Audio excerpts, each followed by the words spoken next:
Okay, hello there. It's been a long time.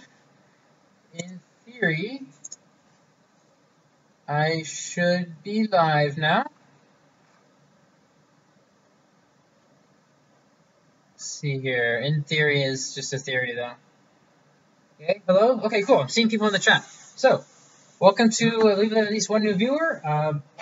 Been a long time since I've done this, but as you can see by my little thermocouple here, my shop is no longer below freezing. It's at about, still warm right now because I've done before, about 55 degrees in here, so a little bit warmer than it was, but it is warm enough to actually turn the vacuum pumps on and to get deflection optics to work in this new semi, which I haven't really showed much of on the stream, but I have on the Anchor show. So if you've been watching that, you've seen some of it. Anyways, this right here is my JSM35, the JEOL JSM35C. Compared to my old ISI, it's an incredibly powerful electron microscope. There's a lot of atoms to do with it. That isn't until it got cold. When it got cold, a lot of transistors and other components inside this thing just drifted out of where they'd like to be, and enough things kind of collectively failed that the display started not working properly, and like the vacuum pumps went on, a whole bunch of annoying stuff like that. So I had to take a break, figure out how to get my shop warm. I got a pellet stove in the back corner right there that has an issue with it, but will be fixed soon. So it'll get the shop up to about, what's that right now? 55, 60 degrees if it really tries. But what's happening with it is there's because the pellet stove has a exhaust blower for the combustion. It has to suck air in. Right now it's sucking air in from the shop to combust, and it actually uses a lot of air. So what it's doing is it's sucking cold air in from the outside and filling the shop with cold air, and the pellet stove can't keep up with that. So I have to get an external exhaust for it right now.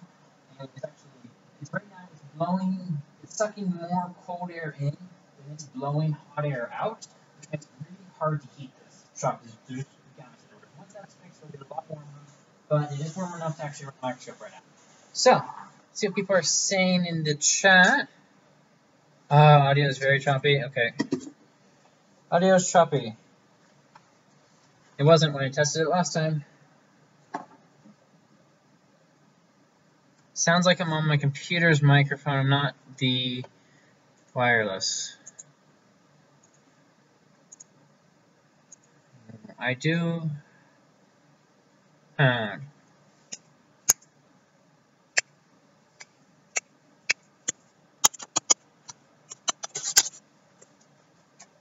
am most certainly on my computer's microphone. Okay. I apologize about that. I am on a brand new streaming setup right now.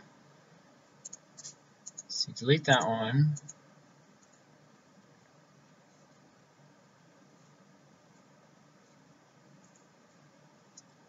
Test 1 2. Okay, you should be able to hear me now, for real, I think.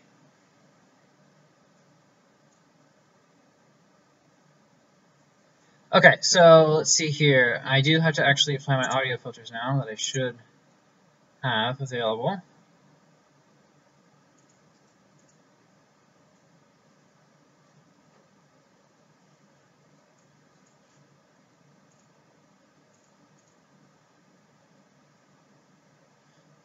Okay. How's that? Better? Yeah. So this is the PT setup.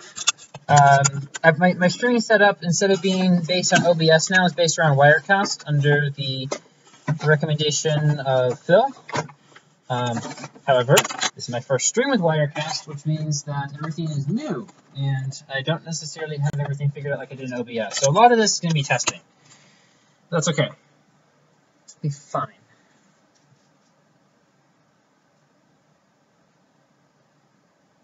Audio needs tweaking. What seems to be the...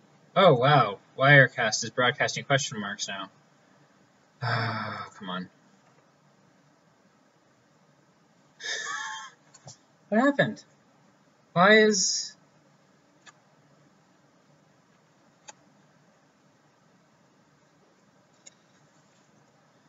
Okay. This is new.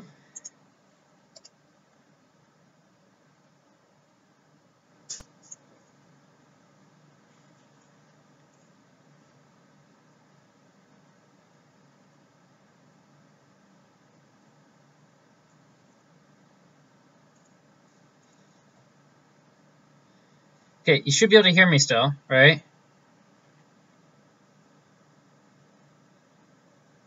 But why...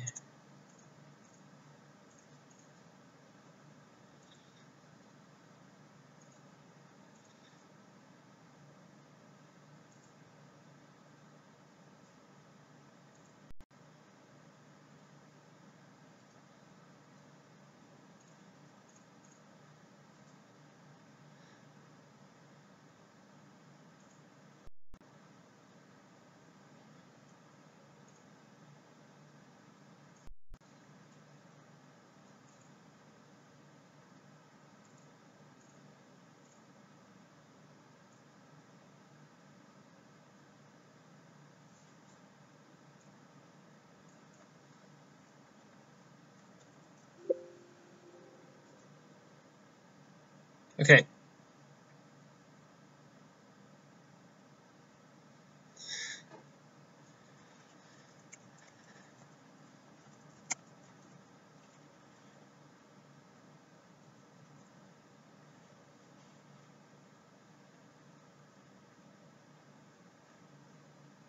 Can you hear me? At least it says you can hear me.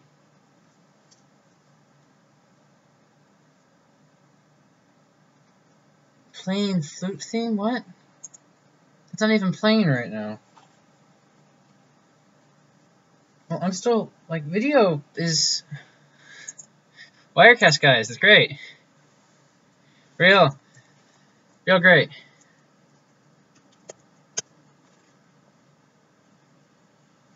Okay, is audio sound remotely clear? I guess that's a real question.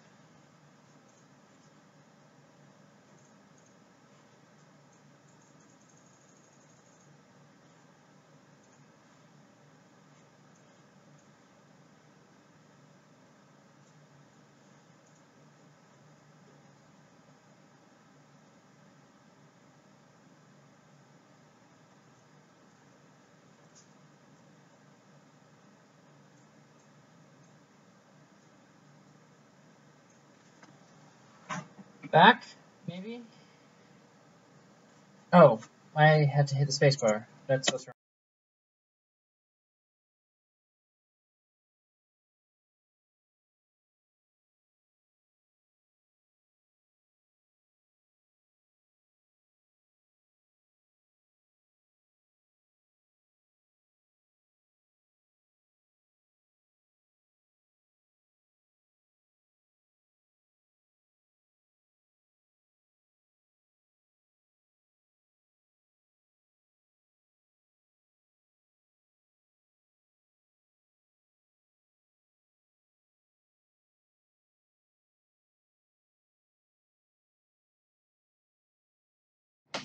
Can you hear me?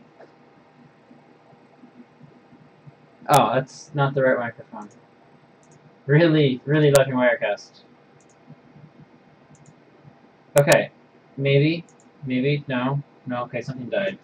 Something must be out of batteries? No, nothing's out of batteries. Nothing's unplugged. Okay, if everything's plugged in, what could possibly be the problem? Strong left. Okay, that's actually an indication it's working.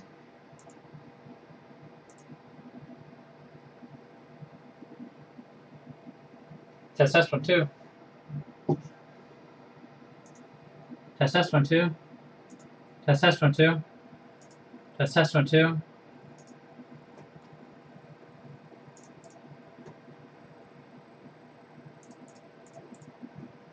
Test 1 2.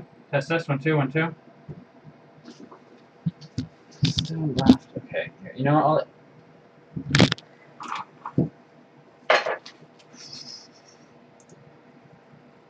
I thought this was the pro version. Test 1 2 1 2.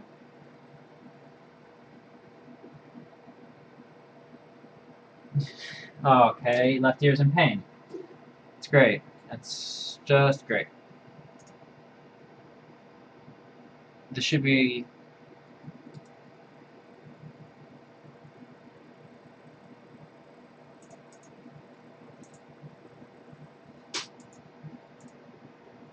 It's like it's not letting me go to mono.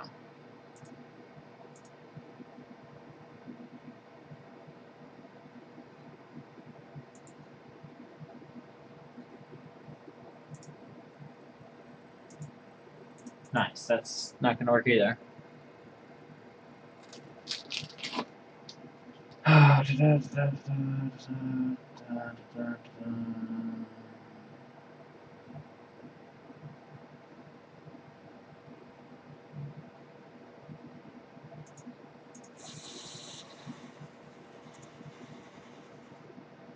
Let's try this.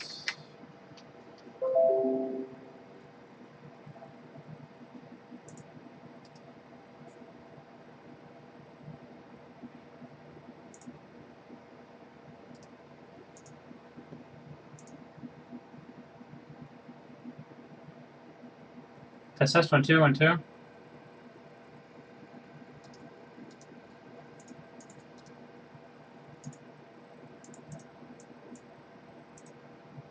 Test 1 2 1 2. Test. I have no idea how you're hearing me still. This literally should not be working.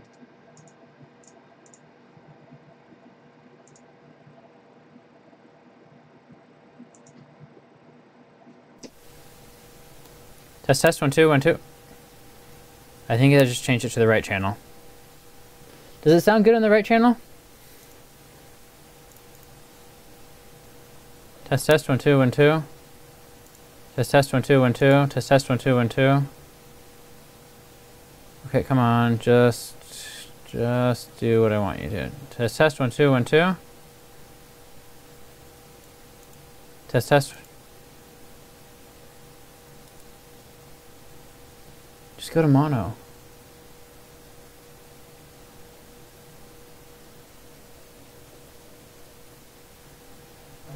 Okay, so it appears that I'm unable to go to mono right now, which is annoying. Because apparently audio effects are gone now. Which is absolutely delightful.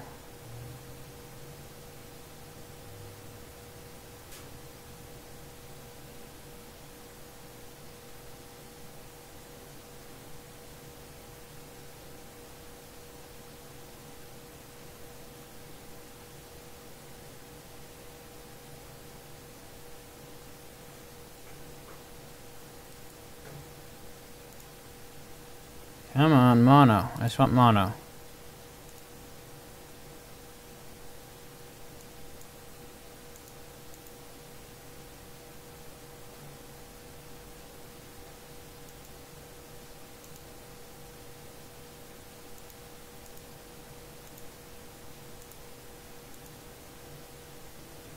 Okay. You know what? We're gonna have mono. It'll be fine. It's mono. It's great, right? Or not mono. Just one channel. Okay, and let's see here. Let me actually make it so I can see the chat windows better.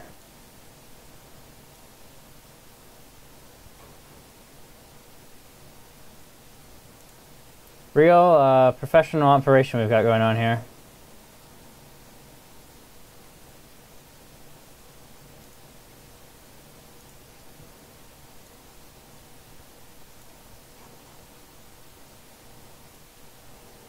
Okay. Let's try that. Any questions so far?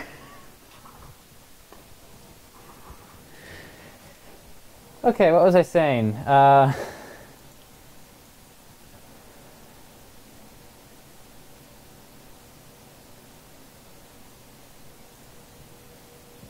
Let's see here.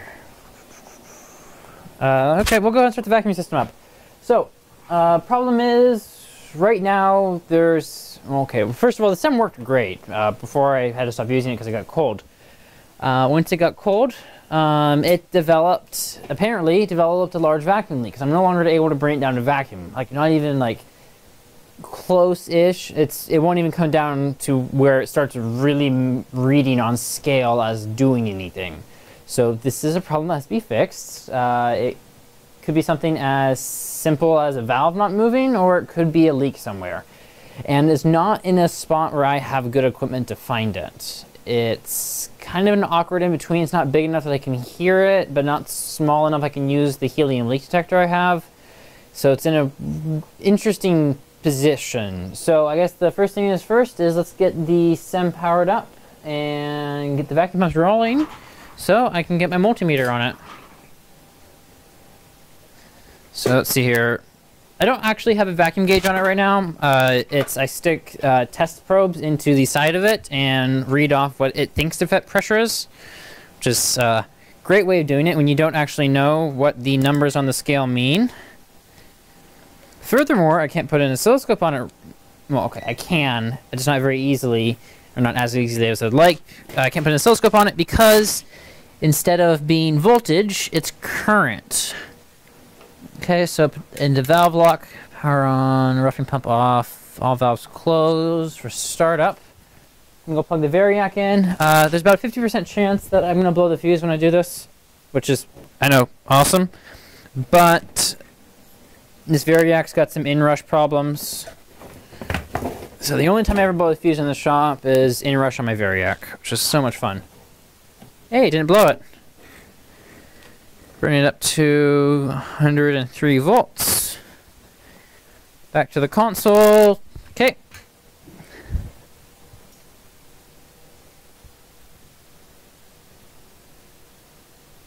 Static. Really? Static? Okay. I have no idea.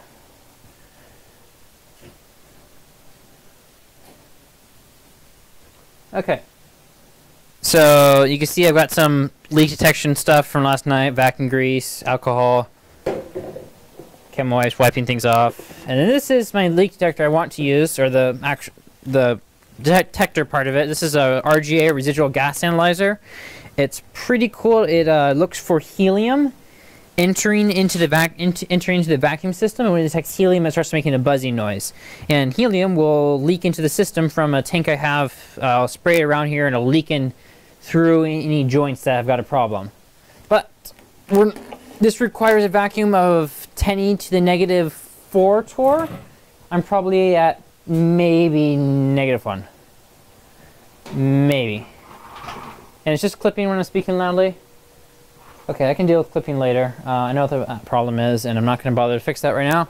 But first things first, this instrument's cool. This instrument's really cool. It has a key. So we'll go main enable, give it about 5 seconds to figure out what it's doing. See if I've got current readings. I don't. Okay, we'll give it vacuum now.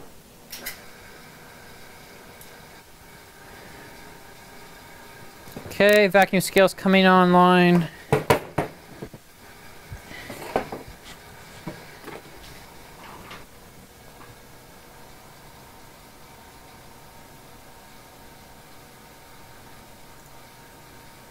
Oh, left ear is static.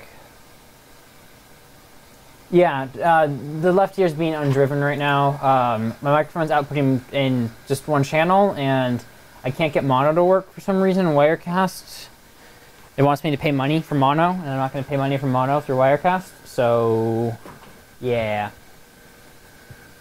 Let's see here. How long did it take to mass all this stuff? I got my first electron microscope back in very end of February. That's my ISI. It's the you can see it sitting back there. And then this one I got about halfway through October. Then been working on it pretty much ever since. Why Wirecast said OBS? I actually used to use OBS, and then I went to Adafruit, and Phil was like, you should use Wirecast, and gave me a bunch of good reasons. I gotta sit down and try it out. And in many, many ways, it's better for on-the-fly operation than OBS is. It really gives you some very powerful tools for when you're just working on the fly. But this is, I had this all ready to go a while ago, and then kind of just pulled up an old file and an updated version of Wirecast and thought it'd be good to go and started streaming, and that was a poor decision on my part. So, bit of a learning curve. If you go back to my first couple streams, there's a lot of time with me messing around with audio in OBS too, so I'll get there. So what just happened, you probably could hear, is that the air compressor turned off. Unlike my ISI with one single valve, this thing has a very complicated valving system, and it's actually pneumatically driven. So the air compressor brings it up to about, what am I at right now, 50 PSI? Yeah, 50 PSI, and then you'll hear the valves actuate. And I just realized I don't need it now, but if I do, I left the manual inside. Whoops. And I got a different version of the manual out here for an older instrument, but not this instrument. The place I got it from, actually, I basically got two SEMs from them. I have the one that's sitting in front of me, and then I have the one that is in the about 15 tax boxes sitting around my shop right now that was a JSM35. This is a 35C, so a little bit newer, but 35, so I've got spare parts for everything on this thing. It has two vacuum pumps instead of one. I have both spare vacuum pumps. I have a spare air compressor, spare power supply, spare high voltage tank, spare electron gun, spare all of the modules except that one, half of this one, and yeah, I have spare everything else. Just tons and tons and tons of spare parts. So it's a good microscope to work on, and I really do like this microscope significantly more than my ISI for a lot of reasons. It's significantly more powerful. I can go to way, way higher magnifications, but it is a little bit more complex and a little bit more interesting, in some ways a little bit more interesting to service. So the ISI's got cards you can pull out, see what's going on really easily. This thing has got these, come on, kind of these big modules in it. It's really hard to probe anything because there's on the back there's a card edge connector and then just a pile of wires. So that's fun. Thank you, Cedar, for bringing my audio waveform up and convincing me to go to the Windows audio settings and reduce my microphone drive just a tad so I can get rid of the clipping. Because I know I'm not clipping in the microphone. Let's see here.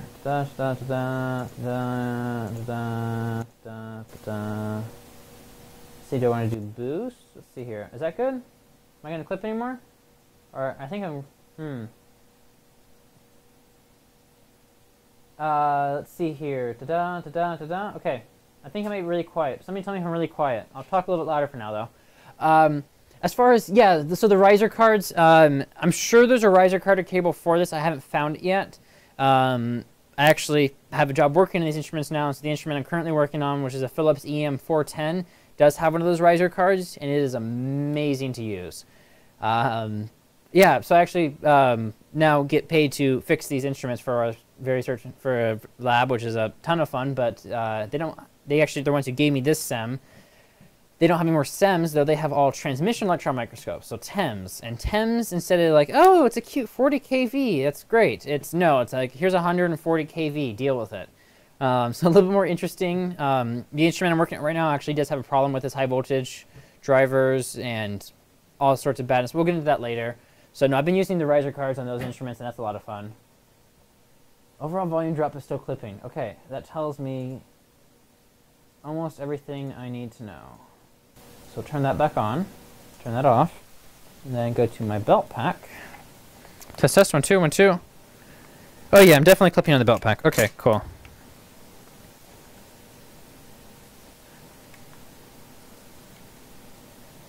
Okay, test 1 2 1 2 1 2. Test 1 2 1 2. Test 1 2 1 2. Okay, that should get rid of the clipping. Got a little VU meter on the belt pack. I don't get why it was doing it now but not before, because it's the exact same belt pack and the same settings I used even with OBS. Oh.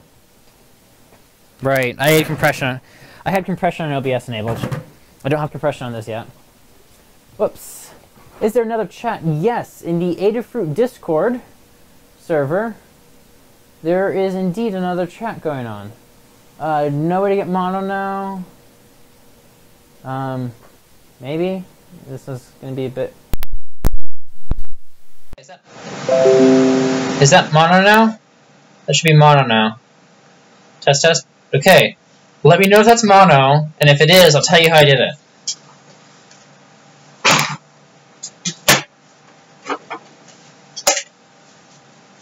Okay, so we've got air pressure now. We just need to get the pumps online, so I'm going to move the camera. Okay, so this isn't great how I got mono, but it's a 3.5 TRS connector, so the one you normally use for earbuds. But I just slightly pulled it out of the plug because the right channel is in front of the left channel. So if you pull it out slightly, you make contact with both pins at once. So if audio stops working, it's because the cord moved a little bit. But it's mono now, so it's fine. It'll be fine. I definitely haven't done that live before. I should have thought of that sooner. Okay. Okay. So, you know, we're just going to take it off the tripod entirely. Just solder an adapter, please. Yeah, I'm going to. This is the manual. Oh, you can't see that because it's dark. Let's increase. Okay, right here. This is the manual vacuum control panel. It's really satisfying.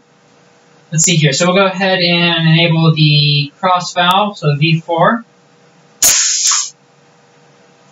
That's interesting. As soon as V4 opened, pressure started to drop. Okay, so let's see here. I'm going to have to go to the manual because I need to check what O-ring seals are above and below the cross valves. So you can kind of see a rough diagram right here, but I've got a way better diagram in my manual that I mistakenly left inside. But anyway, so I've got the cross valve open. Go ahead and enable the roughen pumps. So the roughen pumps are going to spin up. Audio is going to suck now. Sorry.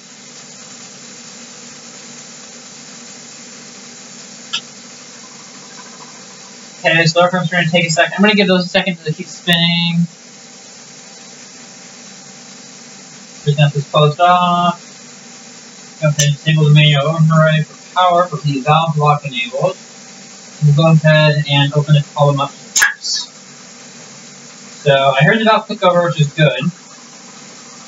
And I can see pressure is dropping, but slowly. It should be falling to the floor right now.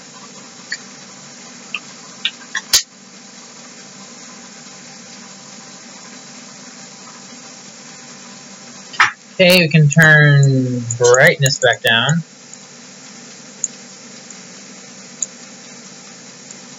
Okay. Yeah, this part's great. Okay, so let's see here. Actually, what the heck?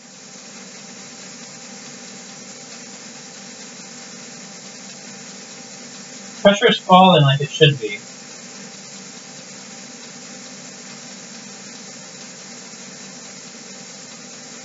What?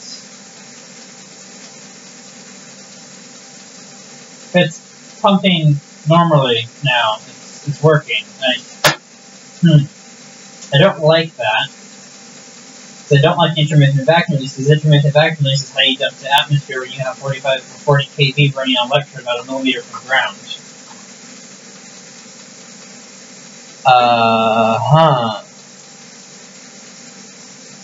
That's fun. Nope, stop falling. It's rising again. Why is it rising? Okay, so there is an intermittent vacuum problem. Yeah, no, pressure's rising now. Okay, cool. So it is still there. So cool and not cool. Gives me a chance to find where the intermittent problem is, though, which is good.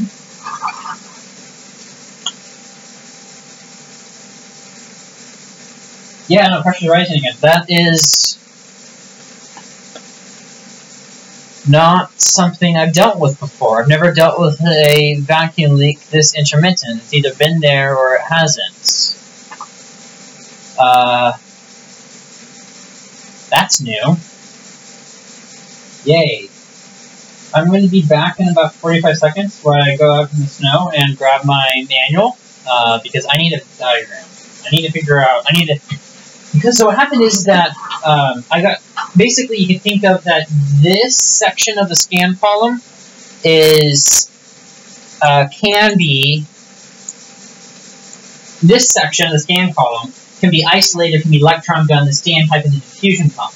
And you do that with two valves. You have this manual valve right here, and you've got a pneumatic valve, a pneumatic butterfly valve in the back of the column. And that, once I opened that pneumatic butterfly valve up, I saw that pressure dropped. Now that my vacuum gauges are in this section of the column, and the fact that opening my electron gun chamber up to the column dropped pressure tells me that there's a leak in the electron gun, but not in the other side of the column. There's a leak in the sample chamber vacuum area, but not in the electron gun, because I was able to basically pull down sample chamber with the electron gun. So that helps me in narrowing down where I need to look for this potential leak. So let's go get the manual. I will be back in 30 or 45 seconds. Feel free to entertain yourselves.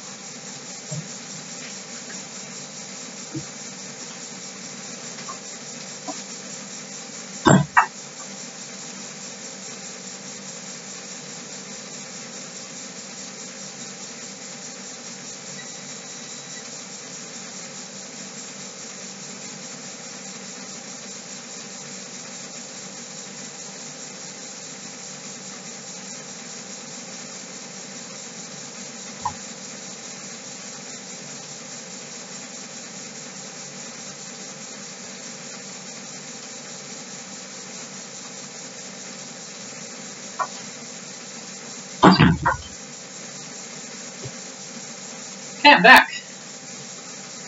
Hello again.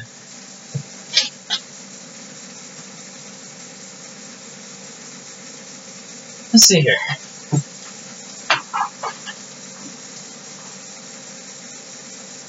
Not really, mostly Adafruit product stuff. Talking about a whole lot of stuff. Okay. Hedgeberg, meet Phil. He's also into security. Phil, you can tell about yourself if you want, or I can run through it faster than I can type it, but we'll see. So 2 things. Got my circuit diagrams, incredibly useful.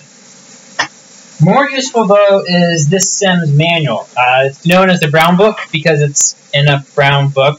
Whoop-de-doo. The older JEOLs are in brown books, and the newer JEOLs are in blue books. Compared to my ISI's manual, this thing is amazing. And I'll share with you why. First of all, it's thick, it's really heavily documented, and it does a great job of documenting everything. And the person who owned it before me very, very kindly wrote me procedures. Furthermore, it's kind of fun in the fact that if they have anything they want to say that's important, they put it on one of these pages. So you'll get these really, really wide spreads with lots of information on it. Okay. So there's a whole bunch of notes for me to find that, because I mean, people dealt with instruments longer than I have. So they've left me notes, and they've left me little pull tabs for important pages. So my vacuum systems, actually, they did tab it because apparently I thought it was pretty important, and I can see why. So I'll tell you what I'll do. I will I'll show the vacuum system diagram on camera real quick, and then I'm going to post a picture of it in the Discord so you can follow along easier. Oh, analog circuit designer, Hedgeberg. That works out well. Is this what this is? It's all analog. Okay, let's go ahead and drop exposure. So this is the block level diagram of this SEMS vacuum system. I'll walk you through it real quick. Starting at the bottom, we've got the pump box, which has the air compressor and rocking pumps in it. So air compressor, rocking pump RP1 and RP2, not rocking pump, unfortunately. Over here, we've got the cross valves that take care of various configurations I don't like to run in.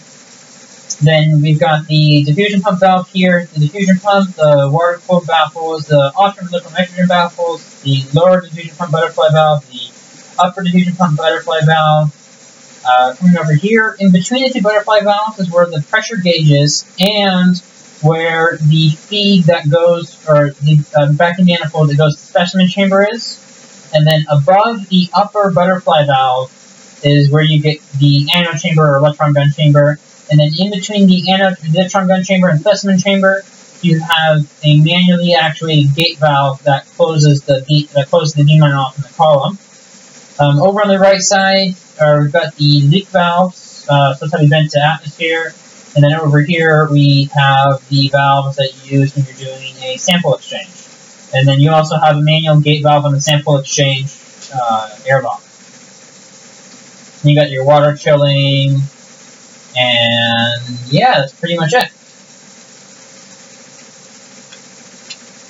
Yeah, it needs more valves. No, it doesn't. Here is the table that you're supposed to follow when you're manually cycling the SEM. I don't. I think there's a couple of problems with it. And this is the cross-section view of the microscope scan column. Starting at the top, we've got the anode chamber, so we have the electron gun right here, the filament's there. This part right here is held at up to a 39 kV potential off of this ceramic insulator. Coming down here, we've got the alignment coils. The alignment coils are what we use to basically collimate the beam. Let's see, then we've got the objective, I believe? Yeah, so this, wait, no, that's the condenser. Oh, no, that's where you put the beam blanker. If you have a beam blanker, you put it in there. I have a different module on my SEM than the old one, than this, the documentation says, so I was a little bit confused. We've got the gate valve right here, and then we've got the condenser lenses. Very often in the condenser lenses, things get significantly more interesting, and I like that. We've got the objective lenses, so this controls magnification, the condenser controls spot size. Below that, we have the deflection coils that take care of beam deflection. Then the stigmators. Those are will keep the beam circular. You need a circular beam to get down to any reasonably high magnification. Below that, you have an objective lens, the objective lens aperture, which is this control right here. I can, using this, cycle in up to 3 different sized apertures, and then do really precise alignment on those apertures. Then below that, in mine, I have a backscatter electron detector that's mounted on the pole piece. It's a piece of semiconducting material with a bias applied across it. Looks for a silicon cascade from a backscatter electron hitting it. I also have my ET detector, which is my secondary electron, or SE detector. It's called ET or SE detector. ET refers to the style, SE refers to what it actually detects. So that has a scintillating material on it that goes through a light pipe to a photomultiplying tube. That photomultiplying tube uses about, what is it, negative 400 to positive 600 volts, I believe, to basically amplify individual photons. On the front here, we've got my stage controls, sample exchange valve, and then that's pretty much it for what I actually have on this right now. You can see here, there's my stage, so I've got home stage positioning controls. This is my sample exchange air log, so I can load a sample in there using this rod. Once the sample is loaded in, I can hit a button, open the gate, it pulls this down vacuum, I can open the gate valve, insert the sample, pull it out, close the gate valve back up, and then close it up and start scanning. That's incredibly useful. Let's see here. Any other questions about the vacuum system? While I wait for those, I will take photos of those pages and get those posted up on Discord and Twitter, because I know all of you aren't in the Discord. Hedgeberg, this is an extremely safe for work chat. We pretty much have a no tolerance policy if you're trying to get past the bots. But if the bot catches you, that's fine. Just keep it in mind for later. We like to say this is the makerspace you can take your daughter to. Or the online makerspace you can take your granddaughter to. I think that's the quote.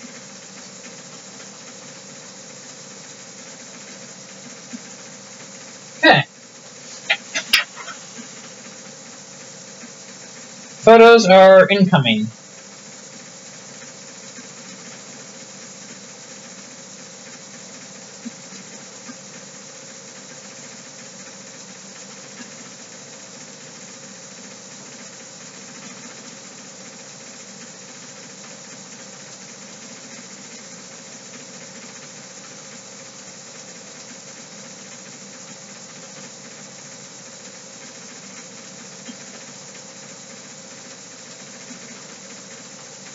Okay, they should be uploading. Stream quality is going to drop because I have limited bandwidth. It's fine though. And just for good measure, I'll go ahead and post them up to Twitter too.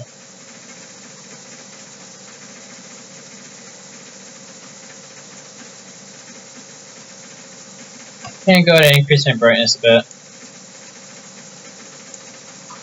Let's see here. Posting to Twitter.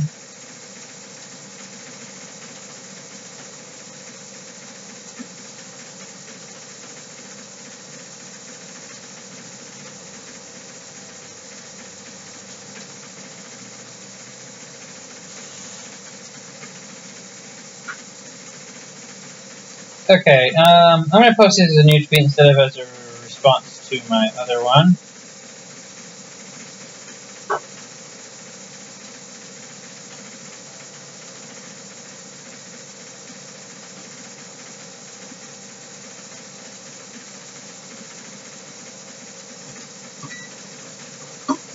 Yeah, vacuum pressures leak back up to a different range than it's been before, which is interesting, that it's an intermittent problem that depending on the day is a different pressure, so yay.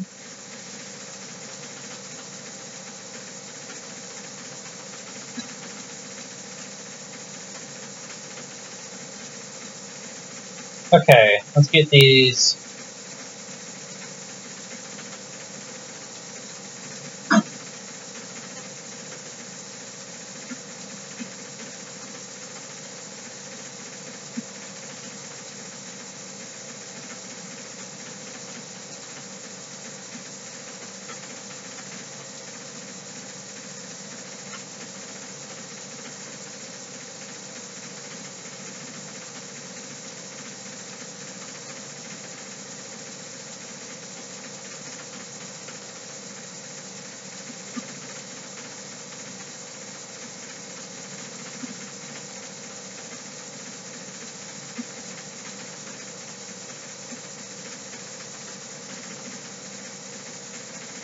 Okay, make sure that goes through, and once again, quality is interrupt because bandwidth. I didn't rotate one of them, it's fine. It'll be fine.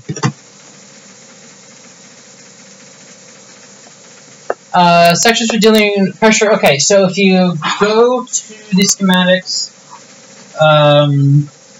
close valve SV4A and AV1, so the upper butterfly valve on the anode chamber, or the upper butterfly valve on the diffusion pump, and the anode chamber valve, so valve AV1, valve SV4 alpha. You close those two. or sorry, just about V4, which uses the pneumatic SV4 alpha. Close those two. Then anything below that, or anything kind of in between the two butterfly valves and the anode chamber is where the leak probably is. Probably. My diffusion pump's been closed off, so I don't think that's a problem unless I have a leak in the diffusion pump, but then also leaking up through valve 1 or valve 1, so the lower diffusion pump butterfly valve. But that's unlikely because I'd require 2 leaks, and I don't think that happens. So at this point, spaces to check are really not much. I guess it's pretty much a specimen chamber and assorted hardware, which is not the most fun area in the world to check, because there's a bunch of different detectors and apertures and cover plates and motion feed-throughs. So it's basically in the spot with the most potential spots for failure, which makes sense and is interesting.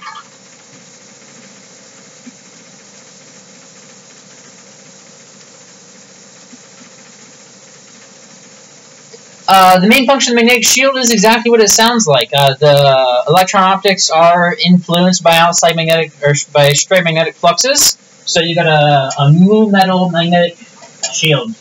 To pull that off, you have to disconnect the vacuum standpipe from the back, temporarily remove part of what holds the column together. You can unscrew this valve handle, these adjustment knobs just pull off, and then you can just slide the whole thing off.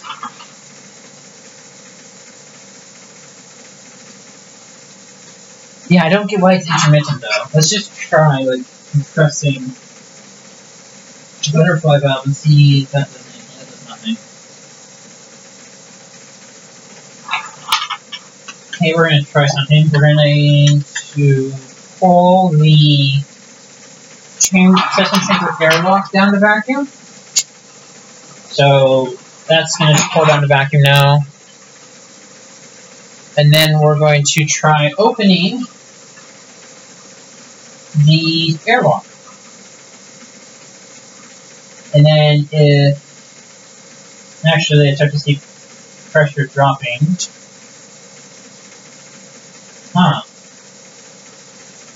Okay, so I've pulled this little specimen, the specimen transfer chamber down the vacuum now, and I'm starting to see pressure inside the stem drop, which is a fairly good indication that there was probably a leak on my gate valve. The pressure's definitely starting to drop. Let's go ahead and just open her up all the way.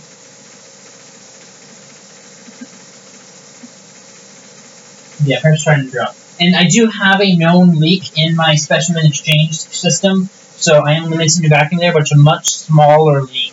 Well, okay, I know I have it, I don't know where it is. It's a much smaller leak in specimen exchange airlock than it is in the SEM itself.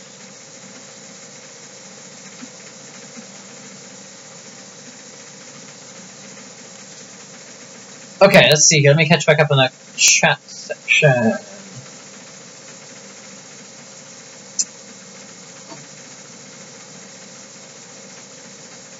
Yeah,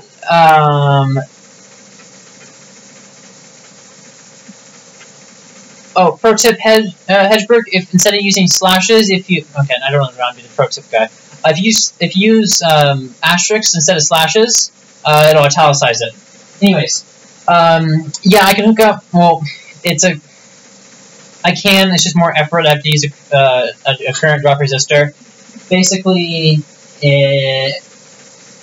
my old SEM used voltage for a vacuum measurement. This one uses current, and voltage does not correlate very well, unfortunately, because it switches in different resistors internally, so the voltage on the depending on what type of vacuum level it's trying to read will change, but the current's constant, which is as annoying as it sounds, but they just don't care about voltage, which means you can't really use it to do vacuum measurements like you could on my old one.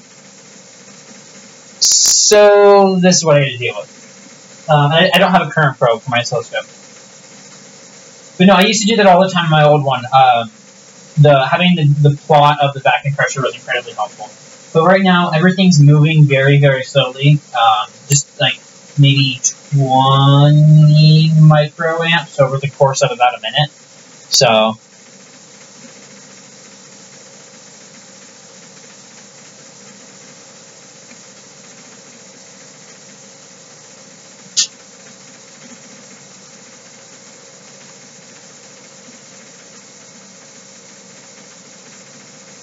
okay. So, knowing that it's very likely my gate valve, let's confirm the hypothesis. Let's close the gate valve. The gate valve's completely closed. We're going to isolate the specimen chamber, and now we're going to vent the specimen chamber. So, specimen chamber being vented, pressure is now rising inside the specimen chamber, which is a really, really good indication that this is indeed the problem, and that I have a leak on the horrible, horrible, horrible place to service inside of my specimen chamber airlock. Yay! Looking forward to this one.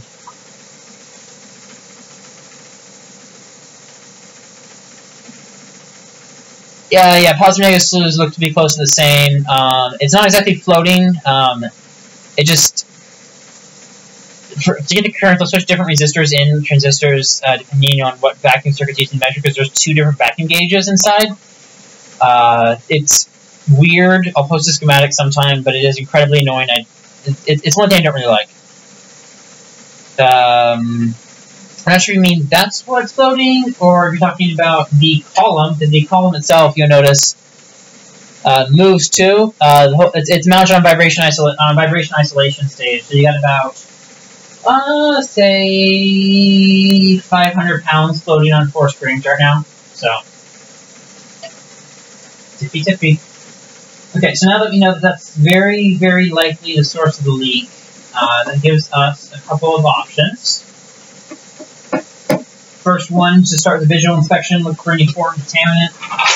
So what we're going to do is we're going to close the, we're going to close the cross valve.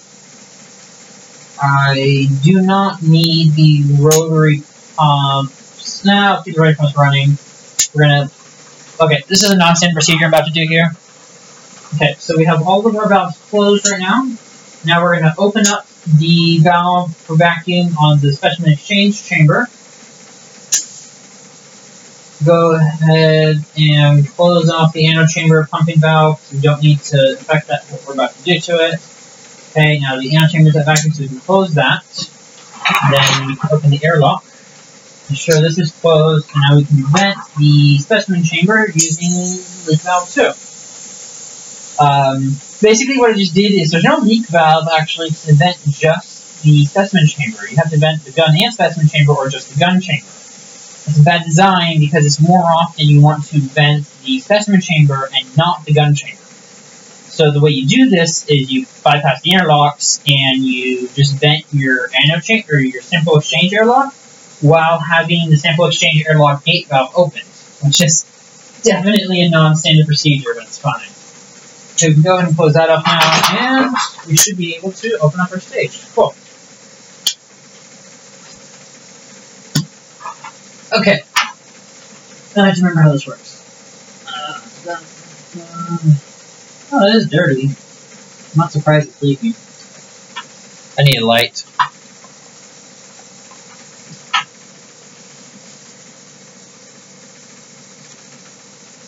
No, it's dim. I want a brighter light. That's a brighter light. Do I have an eccentric? I don't have an eccentric for that out here. Okay.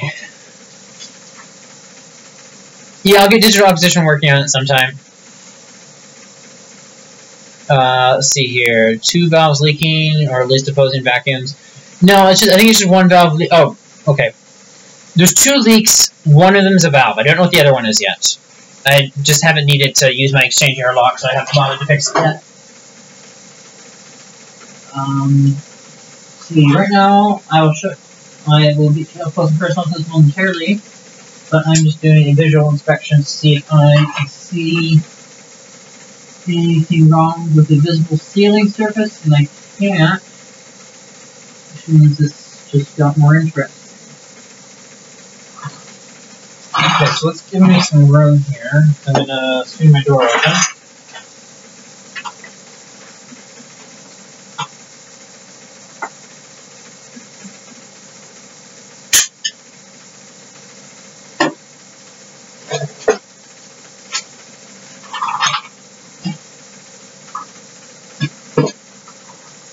So this is the stage. Normally I try to minimize exposure to atmosphere, but in this case it really doesn't matter because it's been in atmosphere for a while. Now I'm going to close the valve and inspect the O-ring as I do. Okay, I got visual contamination on the O-ring. Yeah, I think I see where the leak is. There's a hair that's going across the O-ring, and that's definitely enough to cause a big of a leak. Cool! That wasn't nearly as bad as I thought it was.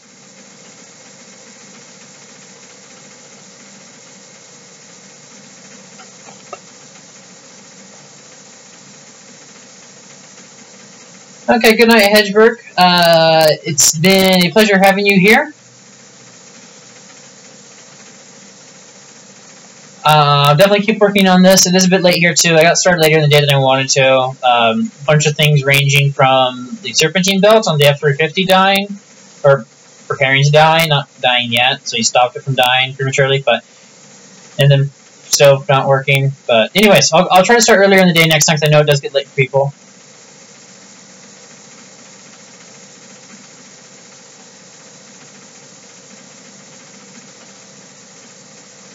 Anyways, good night. Hope to see you some other time. Let's see here.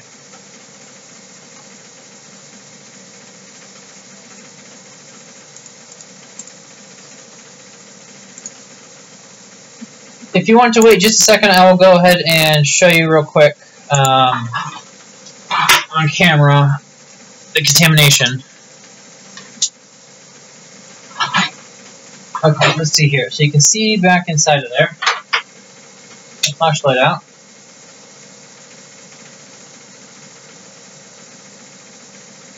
Okay, so you can see the O-ring sealing surface right there.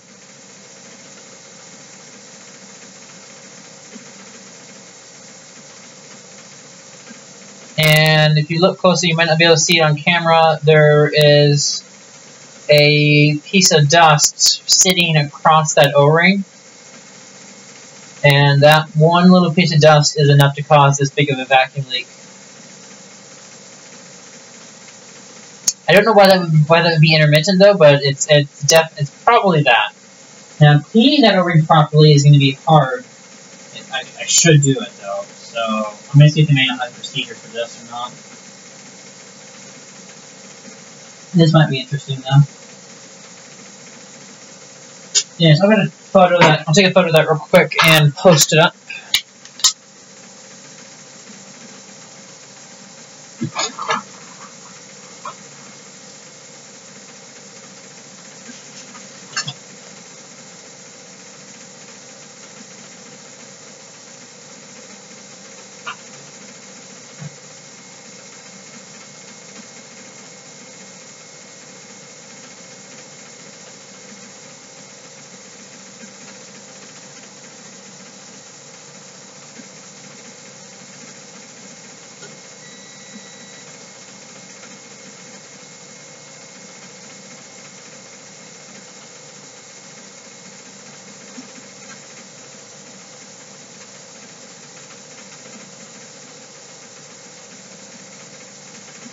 Oh, that's weird. It's completely washing out. Oh, no, it's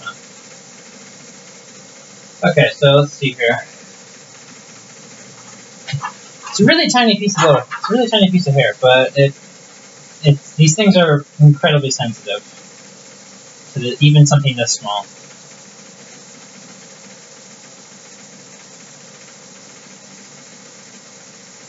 This would explain why it came about when it did, though. One of the last things I did with it was use the sample exchange airlock, so there's a very good potential that I just didn't notice this problem when I closed the airlock off last time I took the instrument down.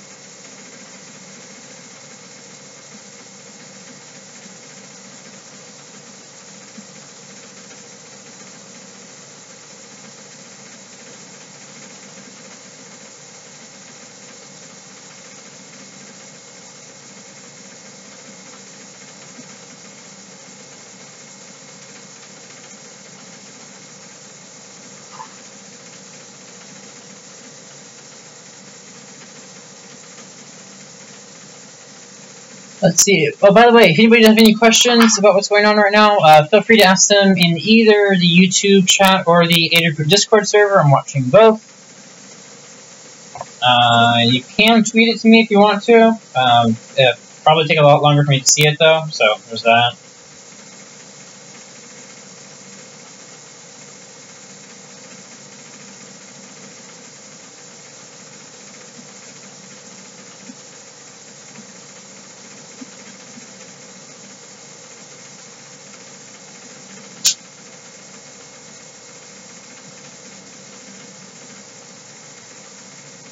Okay, so posting it to Twitter, let's get this up on the Discord.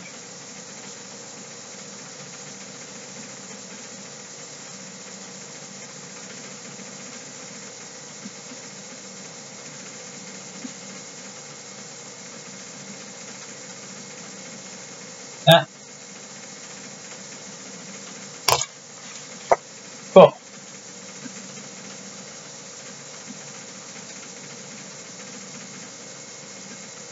Yeah.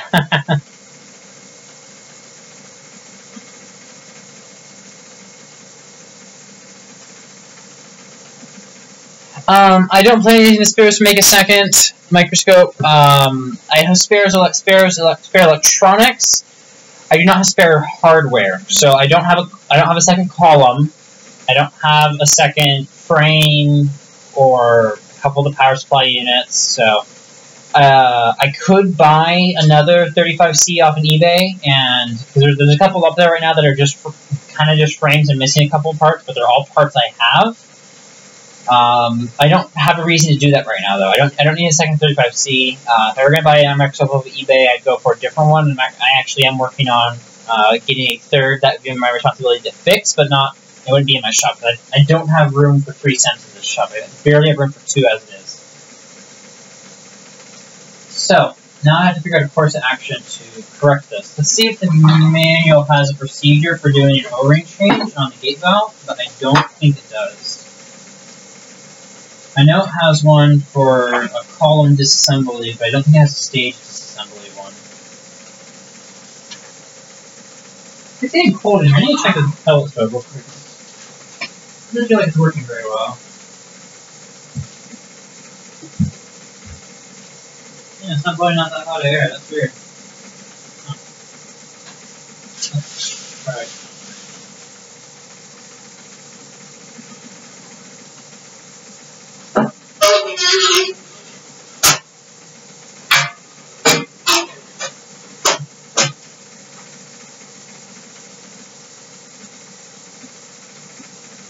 Yeah, the air is barely above room temperature. It's weird. But the flame's working. Huh. Yeah, I guess it's going to be cold in here. That's fun.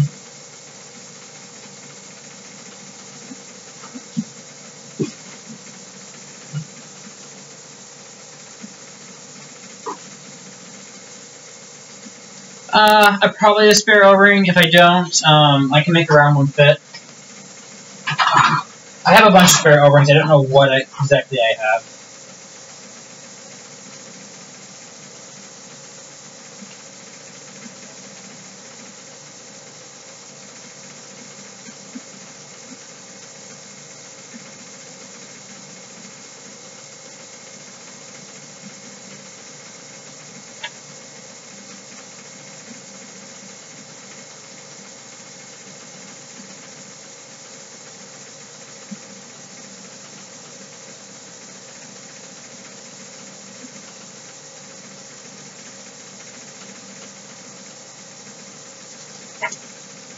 Okay, I have an O-ring table at 628.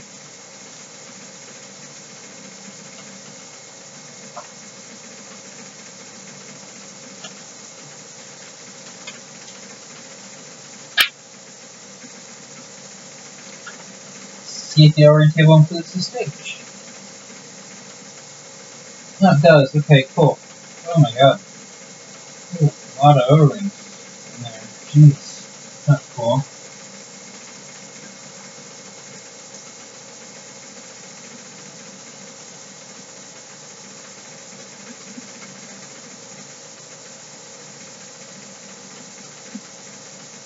Okay, so this is O-ring G50. G50 is...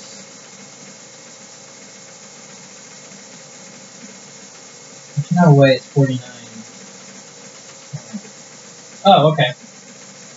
49.4 millimeters interior diameter. Yeah, they just use a round O-ring. It's not anything custom, which is good. I don't like the spare. Stealing a spare gasket isn't the most fun thing in the world. I'll get a photo of this posted up once I understand it better. Cool, I'm glad they included this section. They don't include a manual on how to get to it.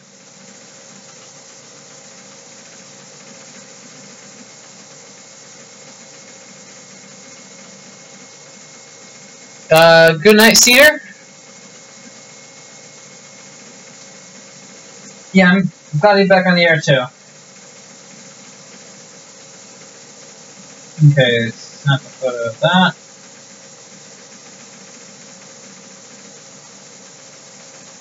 Snap a photo of that. And just get this on the Discord. Now we don't need to bother with Twitter.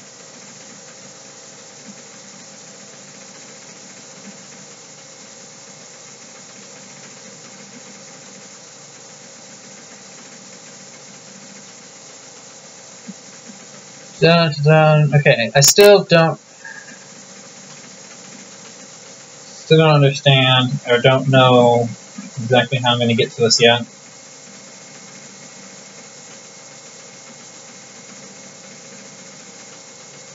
Let's see. Probably I do want to service the whole thing. Does the gate valve come out completely? Does it look like it does? No, because it's a linear shaft seal.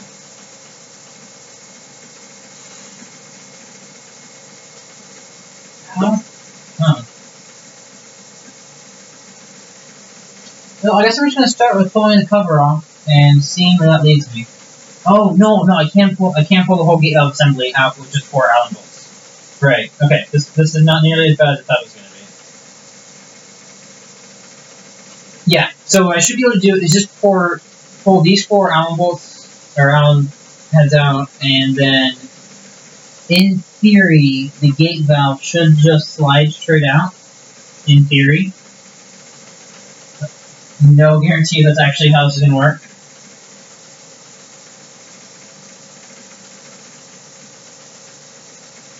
I really don't know what goes on underneath this. But we are going to find out.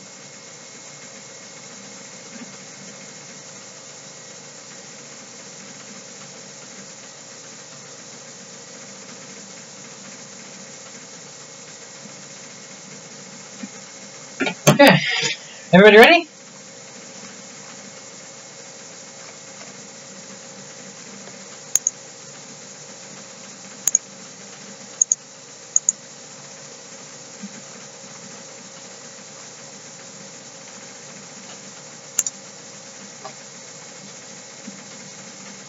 Okay, so first things first, I need to get this wire out of the way, so I'm going to take a pretty small screwdriver, so I'm going to grab my iFixit kit.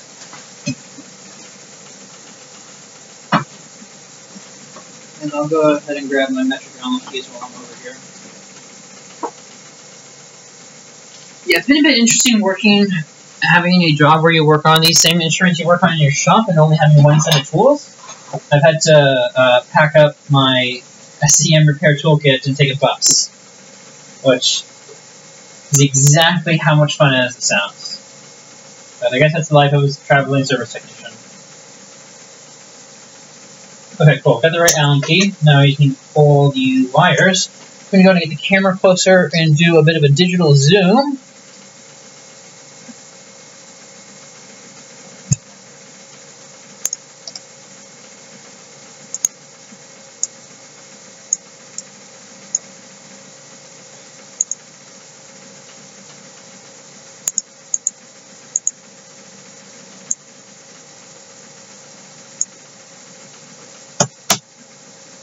See, look at the zoom effect. Wirecast can do that really easily.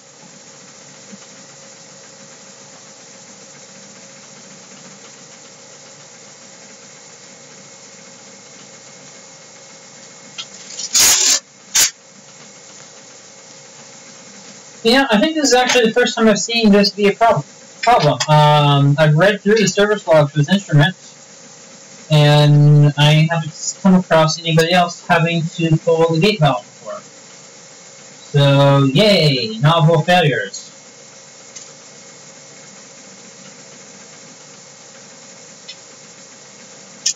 And I don't actually know if the gate valve is going to come out this way, but I really hope it does.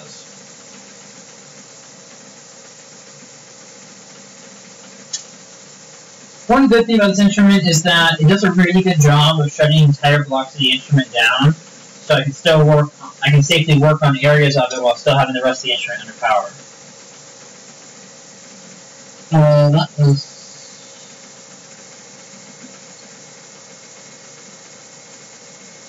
I'm realizing this is going to be more interesting than I first thought. Okay, let's just see what comes of pulling the next section. This might not go according to plan. When does it ever go according to plan?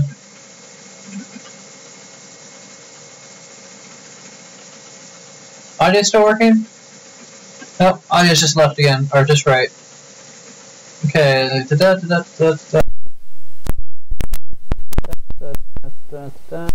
and get stereo, mono. Mono, please? Pretty please? Right now. That is what I am doing. Yeah, I got a meter right here. I can see it. I just gotta wiggle Port up just.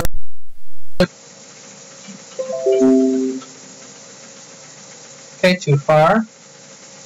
Oh, you know, I bet this is actually. Did I do this to myself? Yeah, I did this to myself. Okay. I did it when audio changed when it zoomed in, didn't it? It was what I would guess. Test. 1, 2, 1.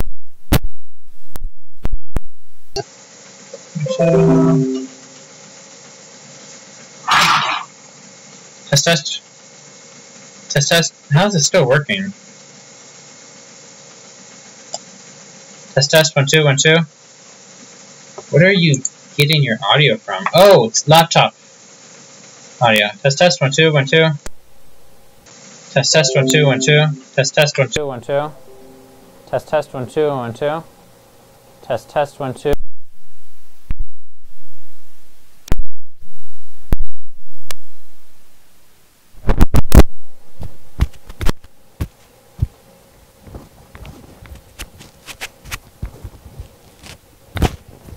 Oh, my test. Okay, cool. Okay, so what happened is I'm using my laptop's audio right now, which means that if the microphone gets unplugged, it just changes over to the internal microphone. What I did is I had my channels misconfigured, and when I hit space to take to the when I hit the space bar to update the what's actually live to zoom in, then it also changed the audio settings around, and because I had messed with audio settings after I got it working without doing that digital change, I didn't realize I turned the left channel off. So hopefully it's working now. Let me know if it's not.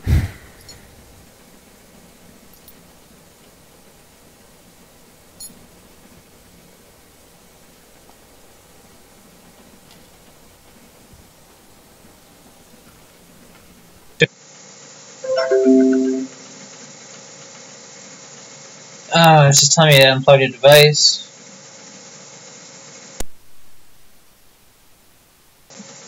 Test. Okay, it's. I think.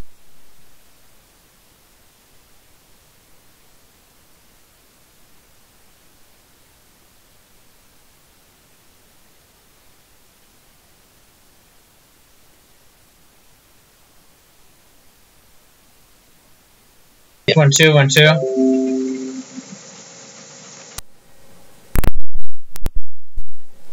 Test 1 2 1 2. Test 1 2 1 2.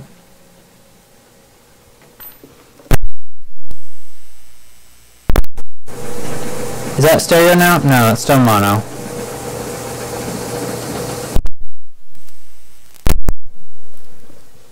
This is gonna be a horror deal. Test 1 2 1 2 test 1.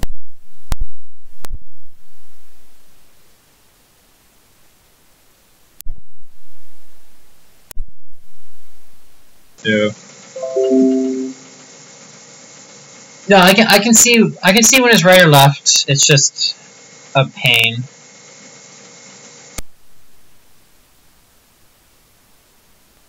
Two, 1 2. Okay, does this sound good right now? Does this sound proper? But if I turn away from my keyboard, it's gonna go away, isn't it? Oh, come on. Okay. I'm trying to think if I have a way I can fix this quickly. Because I really don't like having this bad audio.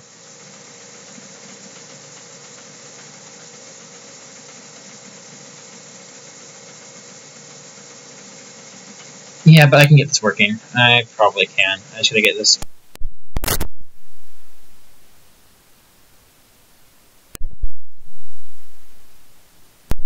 Mono or stereo? Mono. I just want to do mono.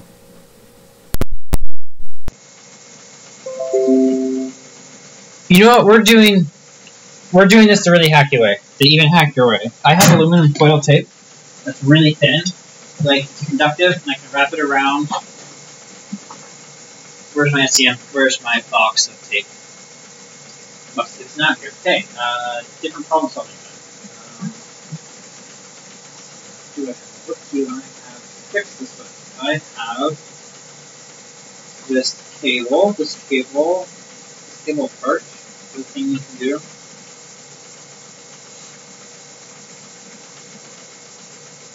Okay, I can't take the cable apart, so I can't manually. Oh, and the camera's gone.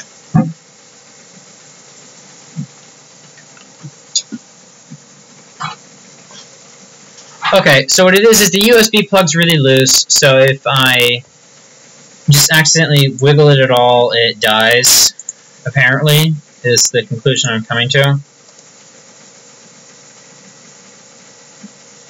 Which is not a problem I knew about before.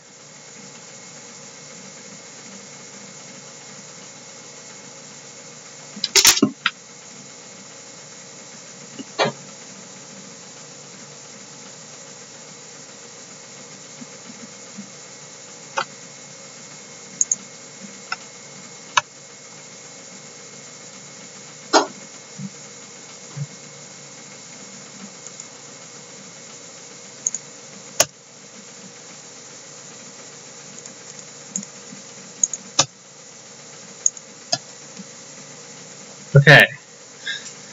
The streaming setup is not stable. At all. This is bad. This is really bad.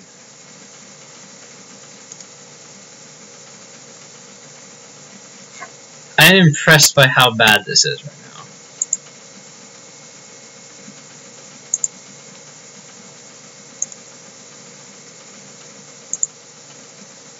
I gotta fix white balance. I gotta pull the control panel back up.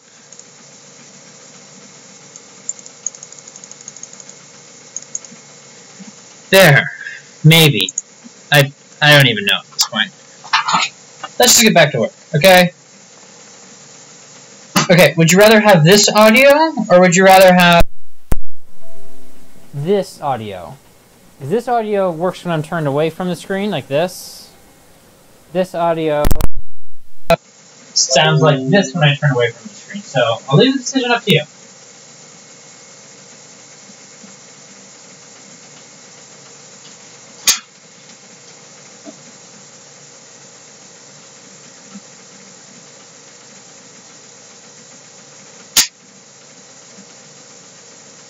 Last one, so this one, or the one with just the right channel?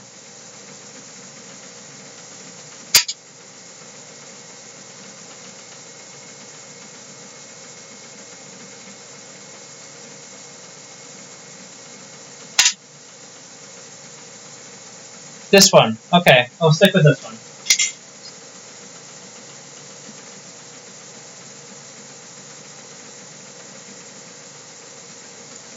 And let's see if this is a good idea or a bad idea.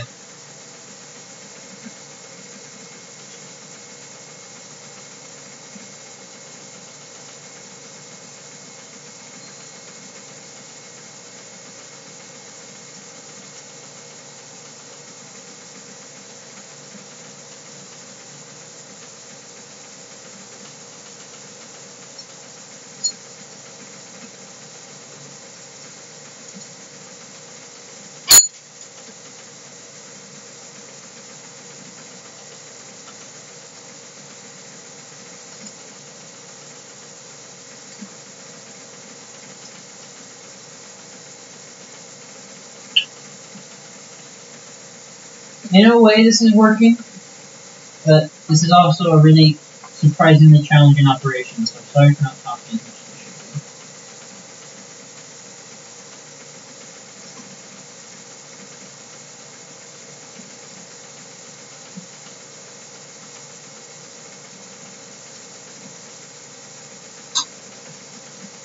Oh wow, there's lots of contamination sobering. Okay, cool. You can see this, right? Yeah.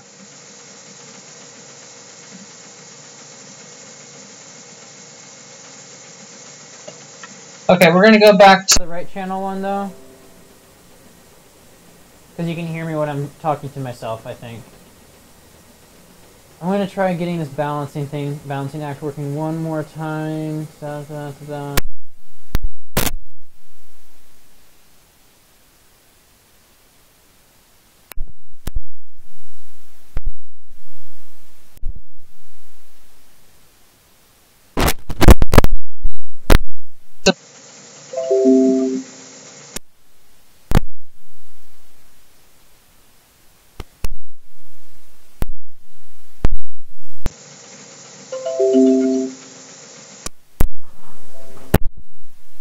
force it to a different DAC or ADC.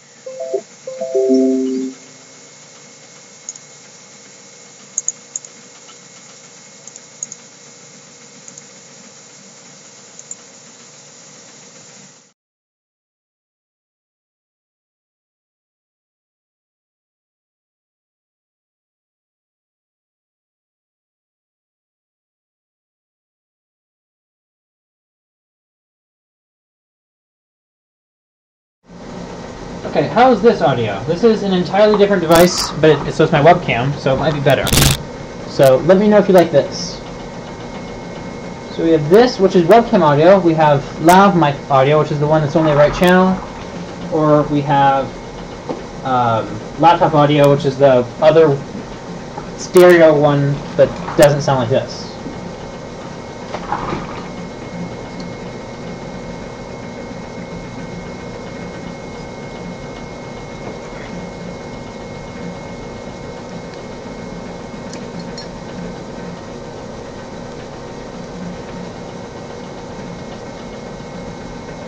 So let me know if this is okay.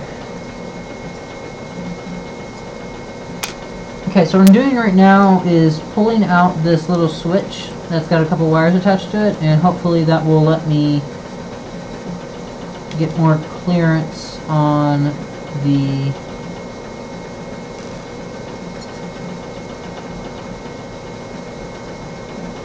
that's a proximity switch.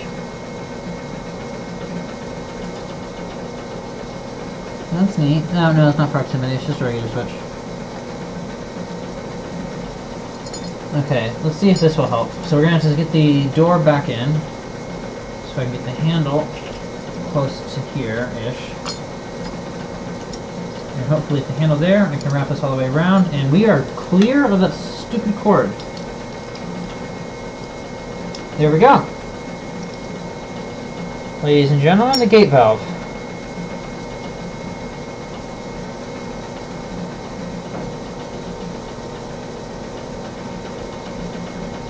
So throughout the whole process, I managed to somehow wipe the contamination off of it, but I'm going to go ahead and clear it. Oh, wow, I'm silly. I can't read any of the most recent messages.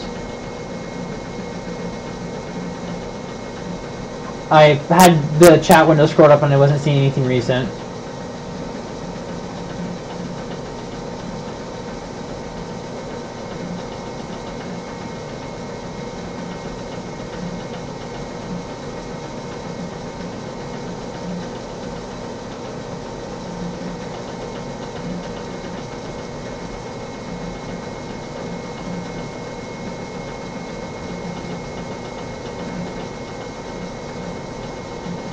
Okay, you know, we'll go back to the right channel. Let me know. Okay. You know what's funny is that I used to do AV work and get paid to do that, but I also had good equipment then, not patched together stuff I got for free. I actually had a budget to buy things, We had a great setup. We had a great live station, and we didn't have any of this Wirecast or OBS stuff. It was all with TriCaster. Really nice sounding lavs, all phantom powered, proper Mackie mixer, green screen, virtual stage. It's great. That was a fun setup.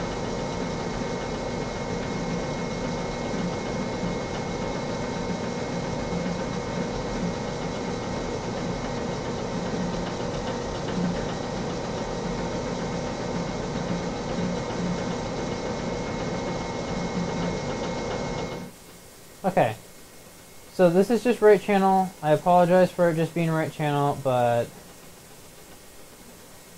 it's gonna, here, maybe this will help it some. We'll turn the volume up on it. Let's test 1 2 1 2. I don't understand why I don't have the audio effect though to make this just mono. I should. I feel like I should. All of the problems will be fixed if I can make this mono.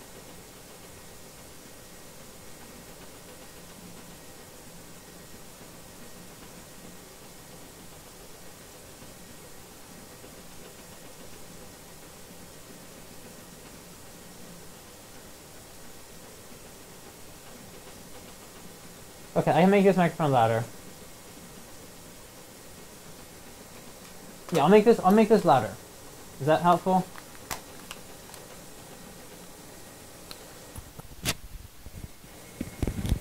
If this is louder, is it workable?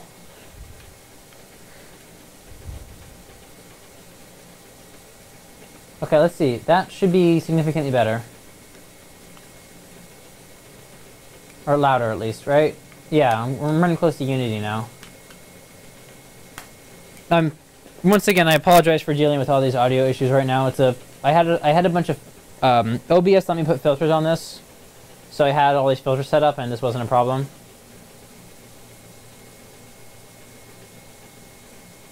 It's not much louder. Is that louder now?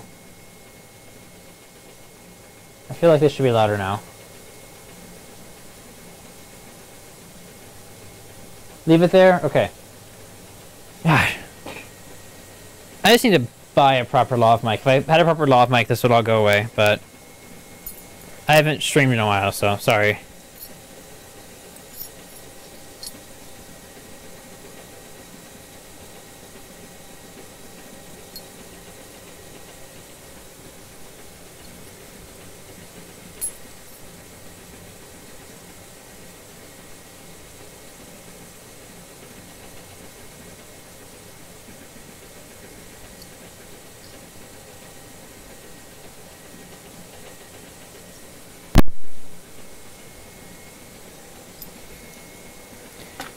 Okay, so I'm going to glove up for this.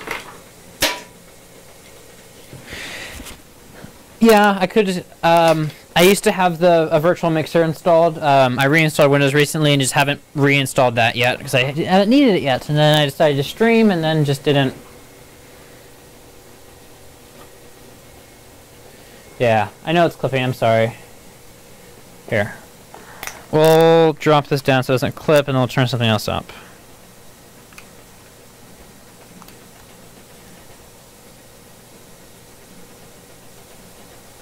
Okay, let's try that out. Maybe it'll be done clipping. Maybe. I have no clue. We'll find out.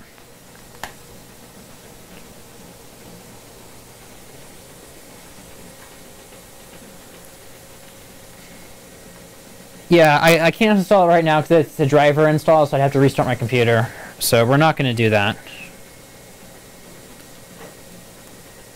But I know what software I need. So that's a plus.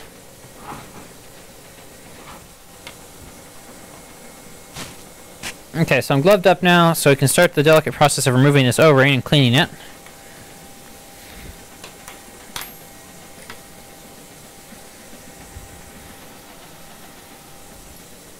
Here, I'll zoom out just a bit.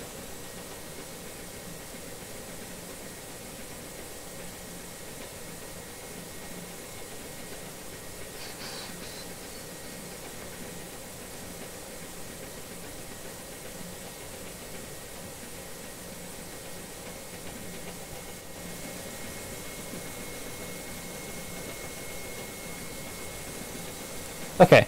If this is the one you can hear me the best with, then I'm going to stick with that, and I apologize to everybody wearing earbuds or headphones, because I do know how annoying it is to not have an entire channel of audio.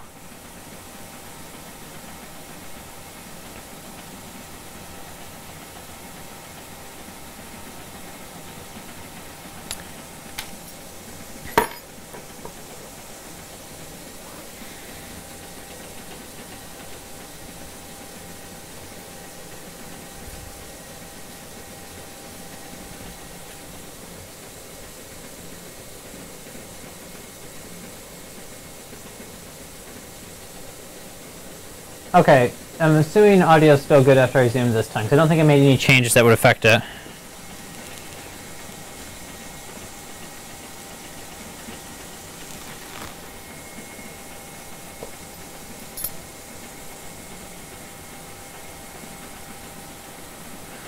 So right now, I'm cleaning the old backing grease out of here, just because that's a good practice, and there's a whole bunch of it. Get some. Oh, do I not have Q-tips in here? Are those inside? But the Q-tips are inside. Darn it. Okay. We're going to do this all with Kim wipes.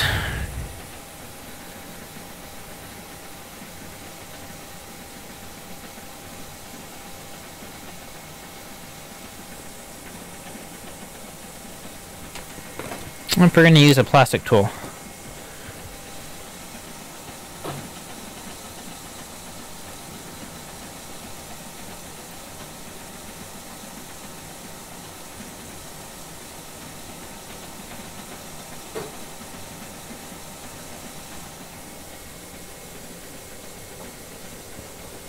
Okay, so how's everybody else's night going? I know it's been a little bit chaotic so far, with audio and whatnot.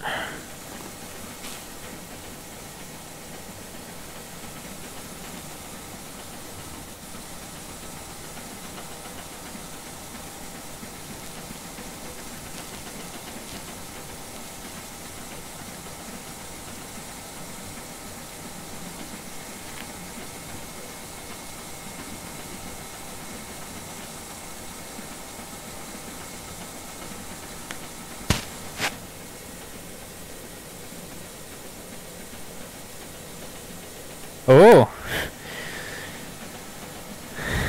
a little late night snack in there, no problem with that. Huh. That's weird. There's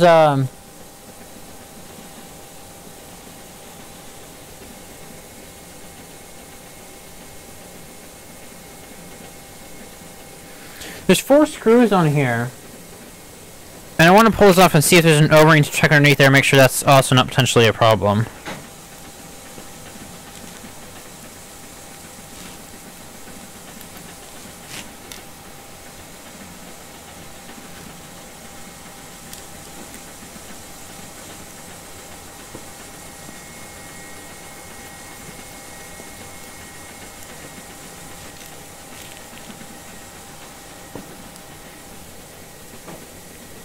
Late night?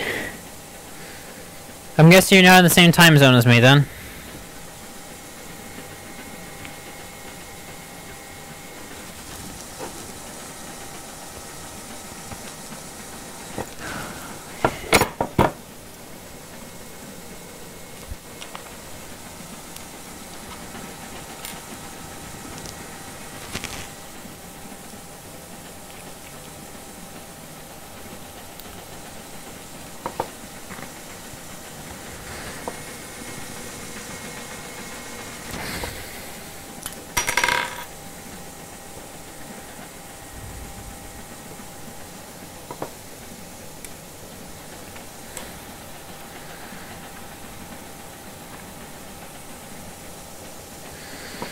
This is the weirdest way and the worst way I have ever seen this sort of thing designed.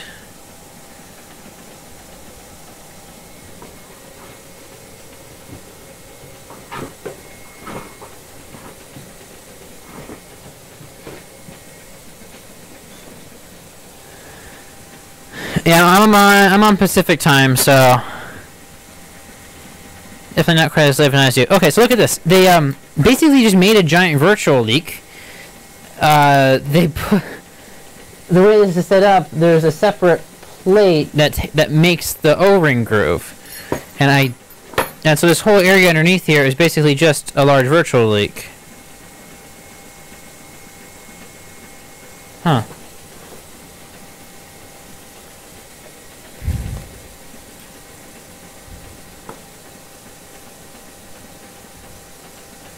That is not good design.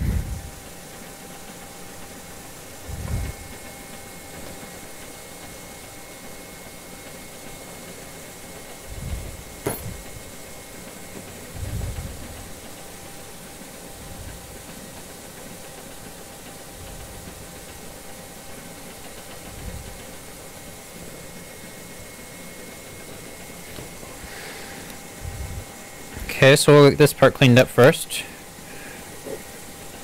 Get a little bit of alcohol in here.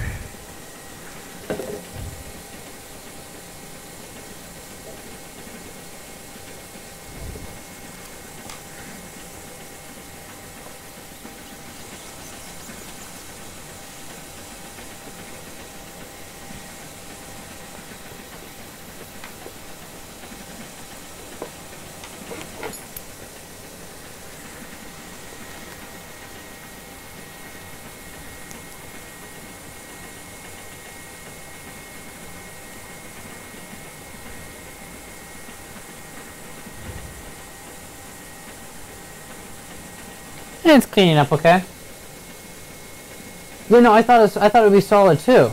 That's what you should do in vacuum design. You don't want to leave big, somewhat closed off surfaces visible because that's just how you create virtual leaks.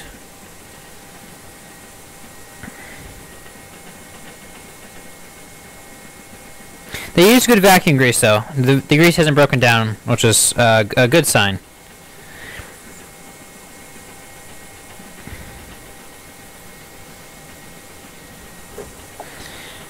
Yeah, no, you're definitely right. I thought this was one piece too. I don't like how this is designed. I'm sure there was a reason, I just have no clue what it would be. Like, this isn't a hard groove to machine.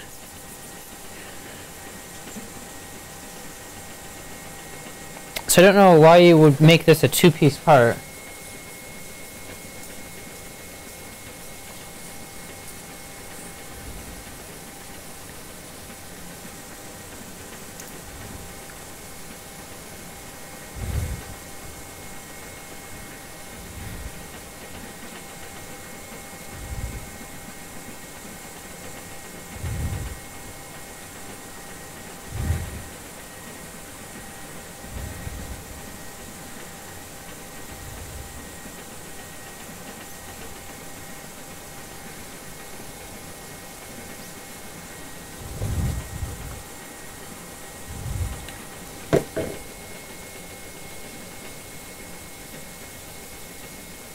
Yeah, but machining a groove, yeah, no, you're right, they still have to put a groove for the O-ring, but it'd be really easy just to machine a groove instead of machining the separate plates and then doing this. I mean, there's grooves all over this thing. I know that's a thing they can do. So it's not like that's special or something.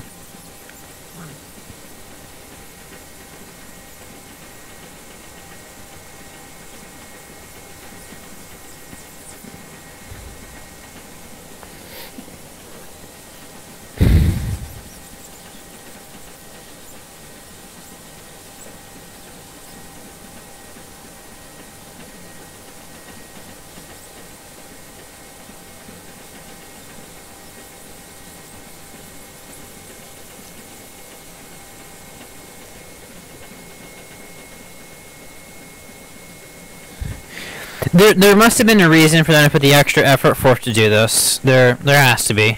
I just don't know what it is.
Shouldn't I go adjust the pellet stove real quick?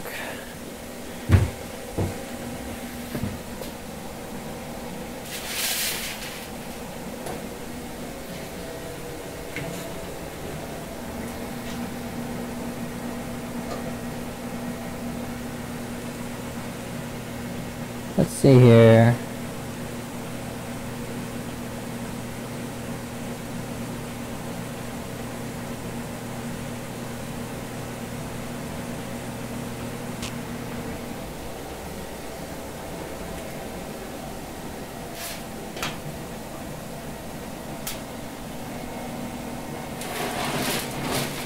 Okay, that was the problem. Okay, hopefully it starts putting more heat out now. The pellets need to be forced back down a bit.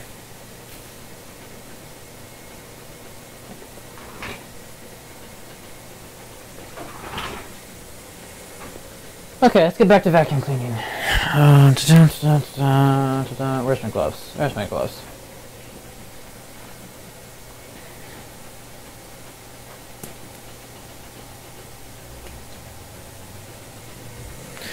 Okay.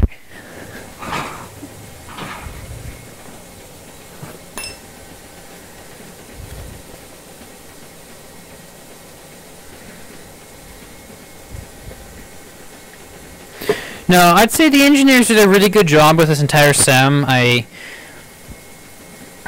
haven't really found anything that, besides this, that's really been a facepalm moment. I can see justification for everything else they've done so far that I've had to deal with. It's not like my ISI where there's multiple what were you thinking moments.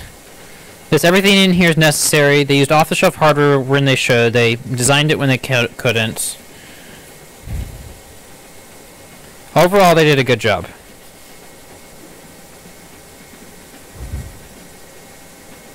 I just wish I knew what was going through their heads for this gate valve.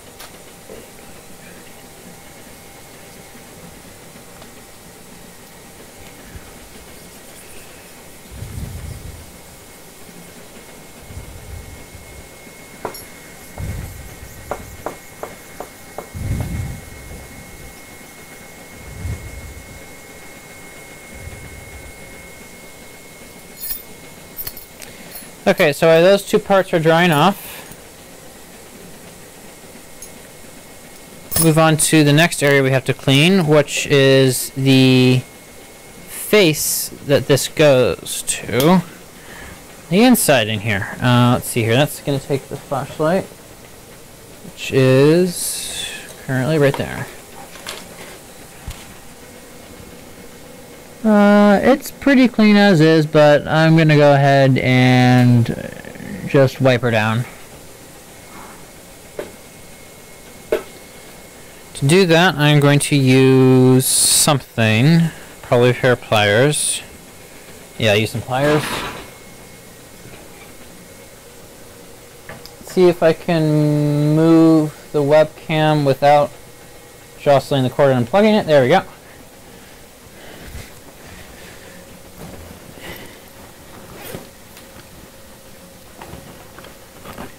Okay, pliers. Really thin needle-nose pliers.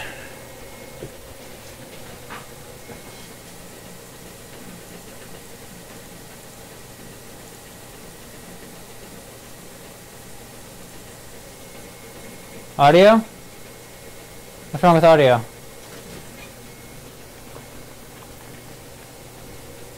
Something wrong with audio?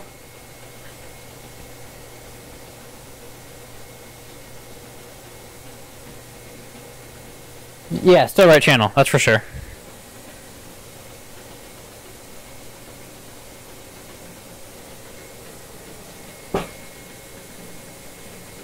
Okay, so folded this up nice and small.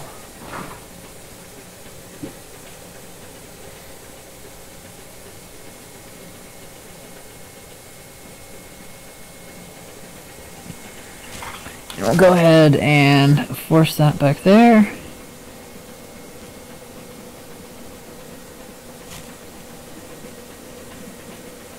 Force that back there.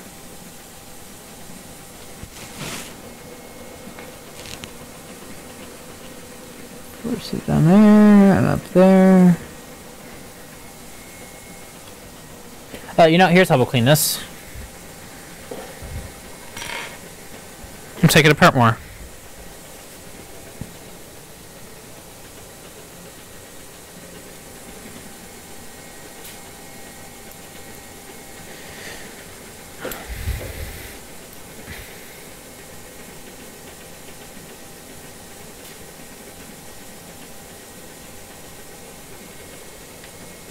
This may or may not be a bad idea, but we're going to pull this whole thing off.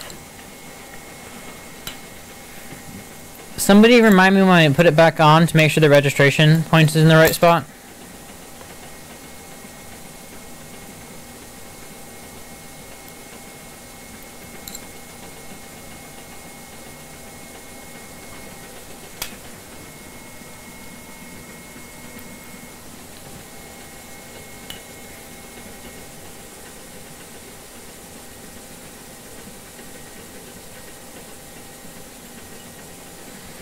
Well, I mean, sometimes when you're taking stuff apart, or sometimes when you're cleaning stuff, it's faster to take it apart to gain access to something, especially when it was that easy,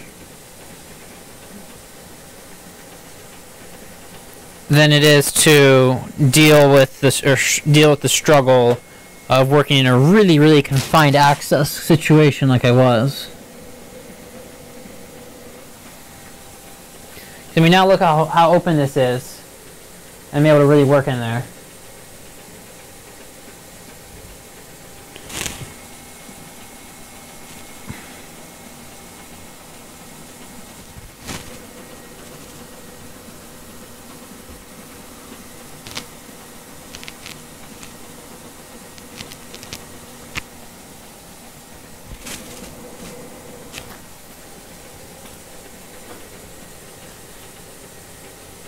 Thank you, Nis.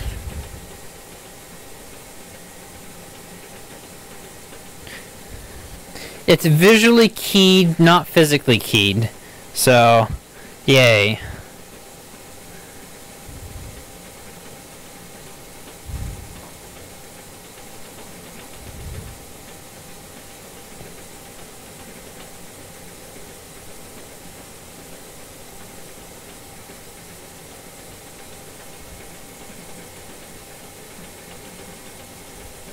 Yeah, this is where I put the toilet plunger on for the doll I'm building.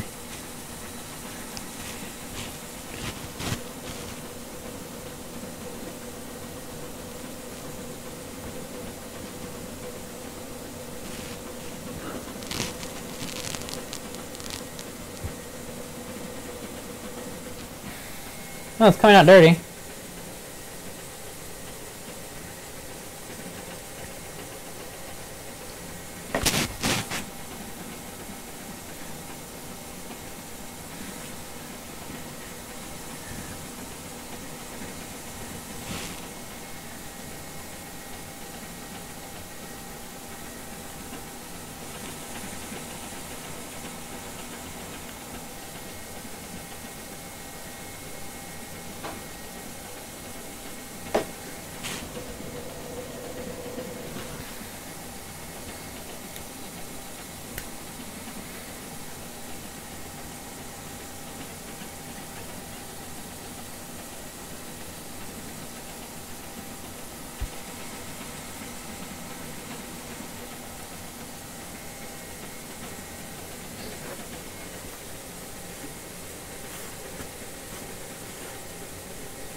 Yeah, this microscope's mine. I get to, no, so the way I got the job was, I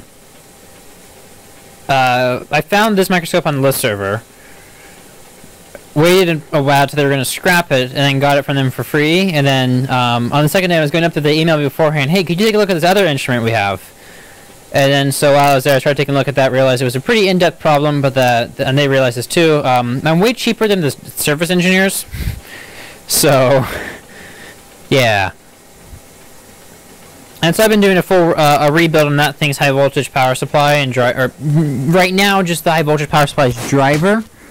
Hopefully it doesn't have to go any further than the driver for it because I don't want to open the tank up really.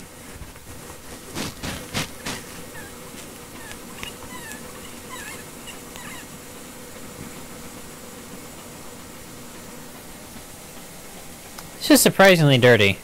I don't like that.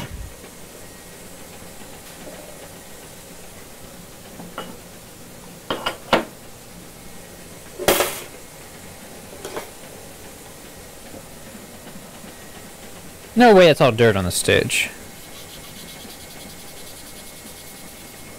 Oh my god, it is. This is what my stage is covered in. Look at that. It's just solid black. That's bad. That's really bad. I just thought that was discoloration in the metal.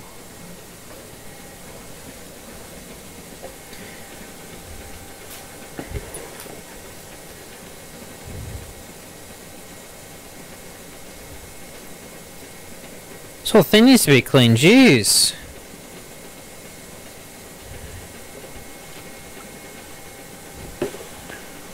What happened to this? Like, how does it get this dirty?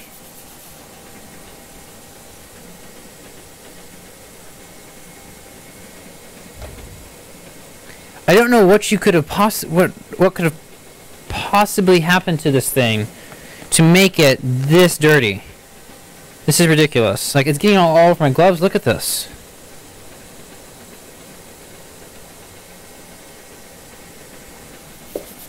Something blow up in here? What the heck?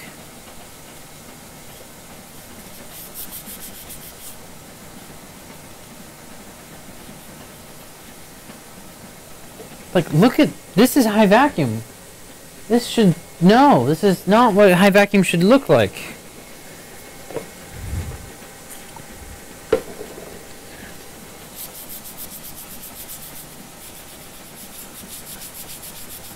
I do not understand how this could have gotten this dirty. It's like oil spilled on it. How on earth are they able to even pull a vacuum with this? Jeez. Yeah, you're right. What are my options here? What do I have that can take care of this big of a mess?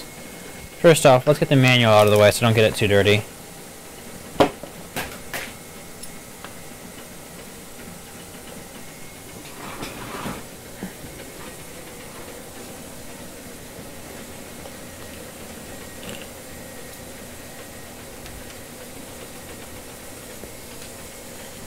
And we'll get the schematics up here. Camera of it.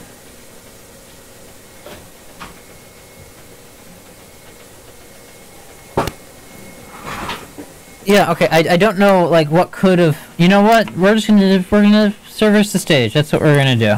I already had... There's a couple of issues with it right now. There's actually... a problem with not being able to... move it in certain ways. And you know what? We're gonna fix that. It's so dirty that I'm gonna have to take...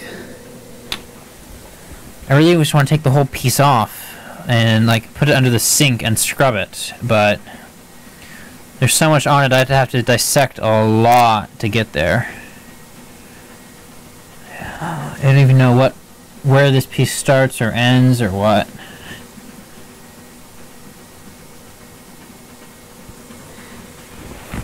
Or how to recalibrate it or any of that information.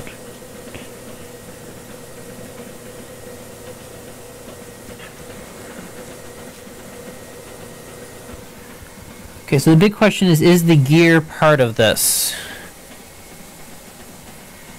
And I think the answer is yes, the gear is part of this. This whole, you know, there's no way I'm taking this apart. This whole thing's on a big rotary seal. And I do not want to touch that.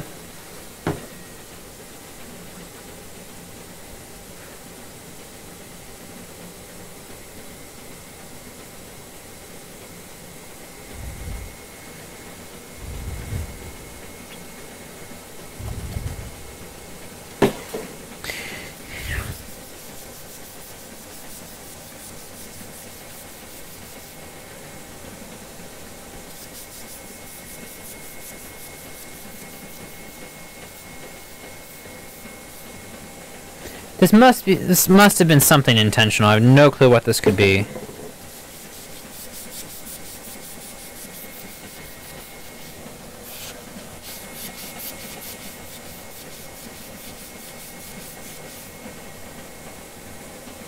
Oh, you know what this is? Really? I know exactly what this is, but I don't understand why. Oh. Okay, you know, this doesn't need to be cleaned off. This, okay, it's okay. It's annoying that whoever did this way, but it's also... It's also not, it's a vacuum safe material. It's, when you're doing X-ray analysis, you want to avoid having large amounts of other metals close to where you're doing X-ray analysis. So I'm guessing somebody was annoyed with a peak they were seeing somewhere at some point with this instrument. And so they painted the top layer of this in a conductive carbon paint.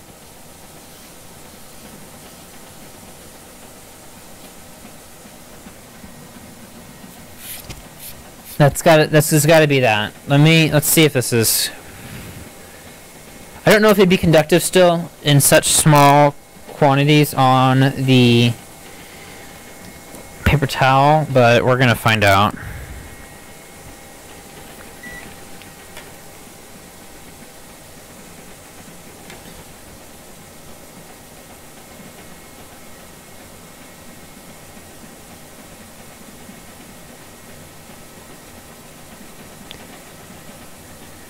Okay, so it's moderately conductive.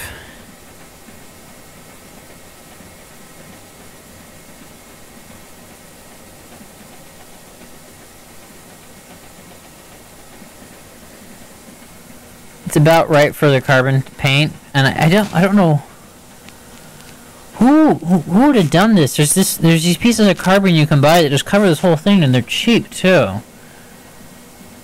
Oh, okay.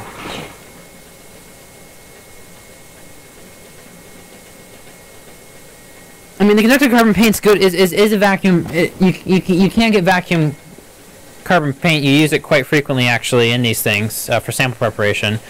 But I've never seen anybody paint a whole stage with it.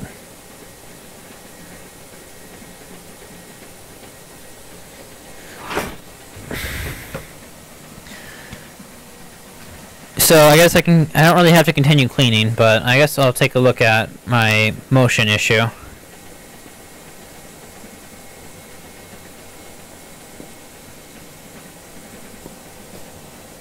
Figure out where that's coming from.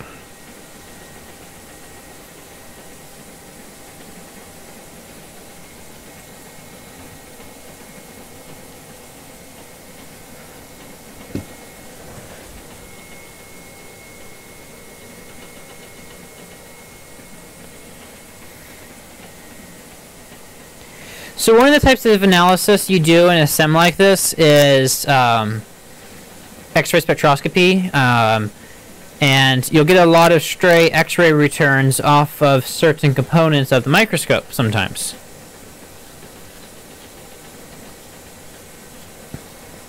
And understandably, you want to avoid that.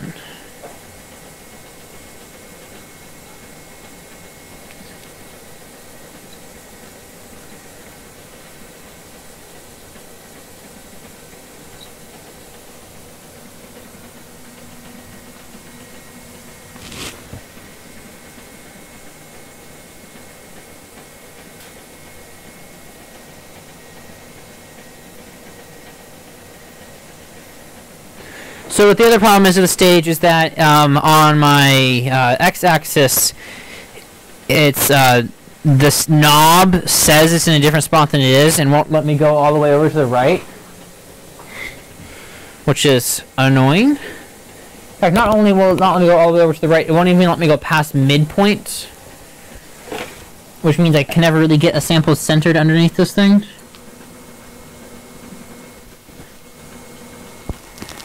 And so what I'm trying to do right now is figure out where my what my limiting factor is.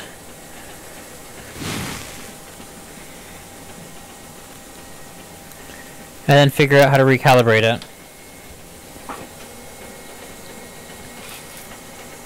So basically, I'm taking it apart more.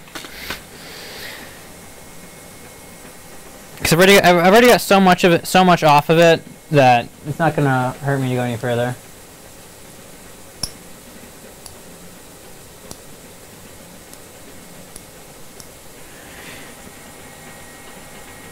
Yeah, I'll have to go back and look in the service logs and see if I see any mention of the carbon paint, or I can ask the previous owner still. Though they didn't do much service on this instrument, it always just ran pretty well for them. So it could have, because they were not the original owners of it. They got it from a university. They actually got it from Oregon State University, and the reason I know that is that Oregon State University has got their initials programmed into the on-screen display, and I can't change it.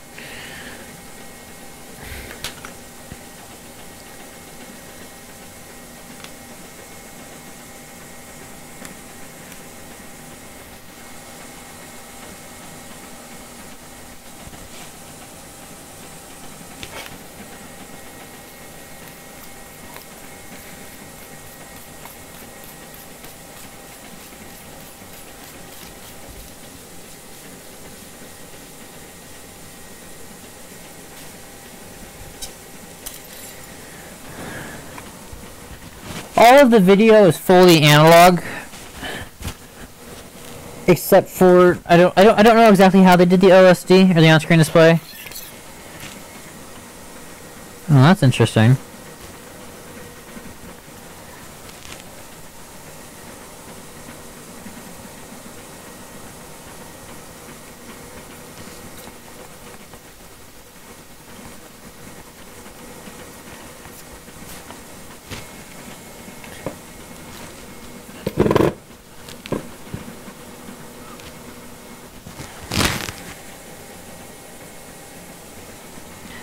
So what needs to happen is you need to decouple a shaft, spin this to the correct position, then recouple a shaft.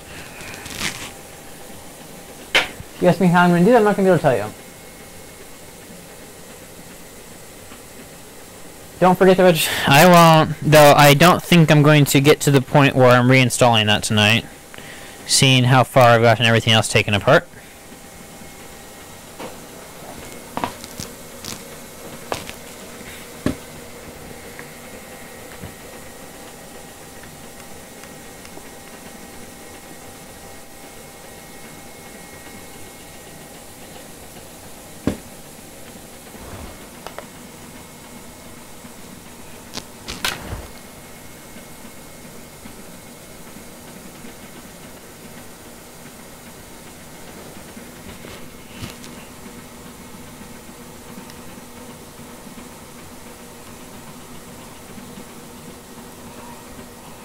Okay, this is interesting. So what's happening is that there's a...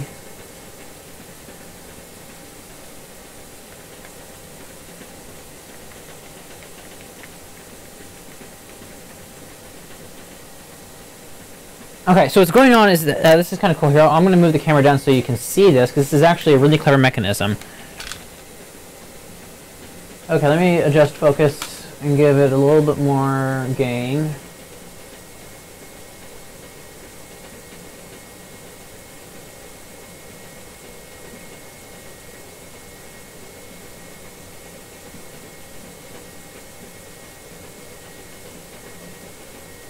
Okay, so what's going on here is that you can see as I move this knob, we get that shaft rotating. And you can see that shaft is on a threaded rod. And so that threaded rod moves a plunger in and out. And so you can start to see that plunger coming out of the end here. But as that plunger comes out, you'll see that there's teeth in that plunger. And those teeth engage with this other plunger through probably just a big vertical gear. And so this other plunger that's coming out right now, and you'll see it when it gets here, is what is physically connected to the stage, and that's what moves it. What I need to do, but we see what my stage is at. I should probably refocus it. And turn brightness back down. So you can see that my stage is kind of at midpoint right now, but my gauge says it's all the way over to the right hand side, which means I can't move it further over because my gauge is bottoming out. And to fix that, I just need to disengage the gauge somehow. I don't know exactly how yet, but I'll figure it out. Manually turn the stage to, or even just leave the stage alone and turn the gauge back to center and then re-engage everything. I should be able to get it back. Okay, let's figure out. Is there a pin I can push out? I feel like that's gonna be. I feel like it's gonna be a pin. It's looking pin-like to me.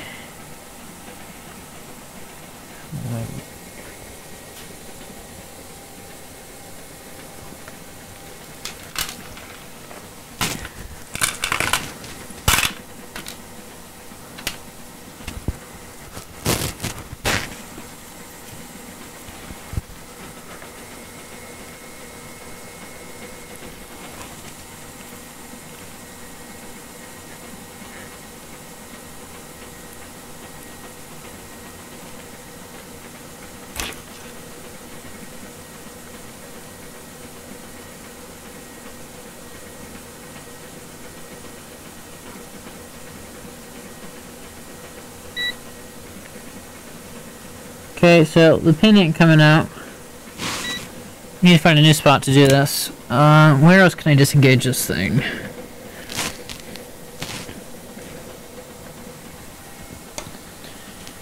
Maybe somewhere relating to this bit?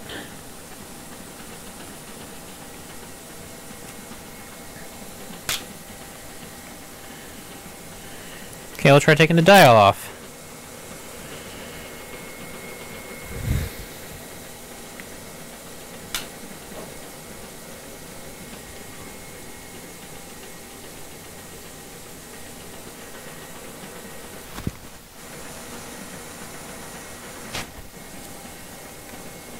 Nis, you gonna head off for the night?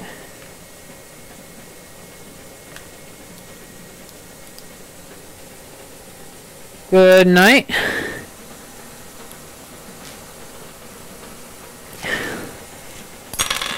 You'll know if you still see the stream tomorrow that things didn't go according to plan. Hey, would you look at that? I figured it out. Cool. Maybe let me pull it all the way off now. Sweet, so I figured out how to disengage the gauge, I think. Nope, that's a blatant lie, it's still engaged. Yay. Fun times.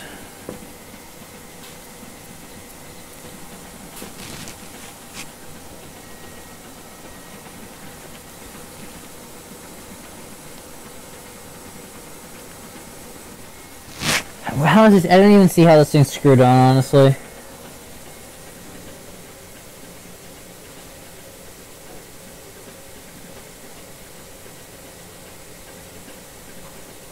Well, looks like I'm going to see both of you tomorrow. Looks like I've still got other people watching on YouTube. If you're still here on YouTube, feel free to say hi in the Discord or on the YouTube chat. It's always fun engaging.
I'm glad to show you what happens on the inside of one of these things. They're pretty interesting pieces of equipment, in my opinion.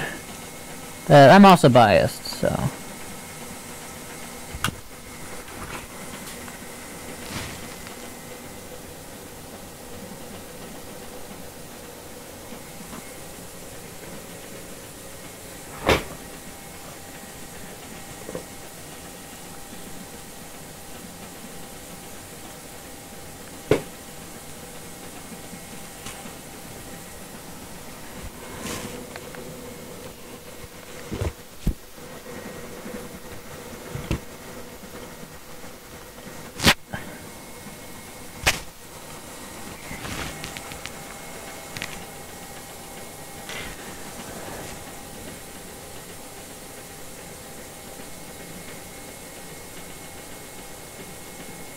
I'm glad to hear that my biases are justified.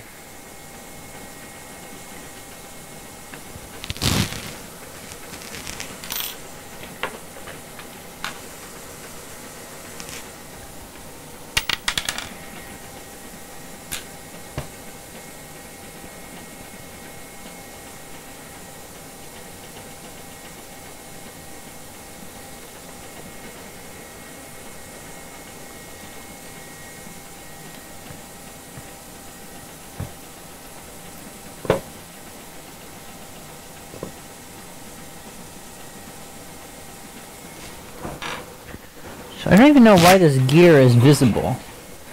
It doesn't make sense.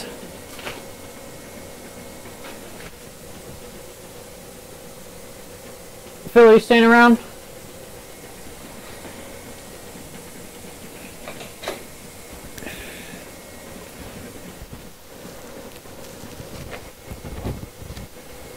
Oh, you can put a motor on the gear. That's why. That's cool. Oh, I can motorize this thing relatively easily. If I can realign it somehow.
Ah, I haven't cut the feathers.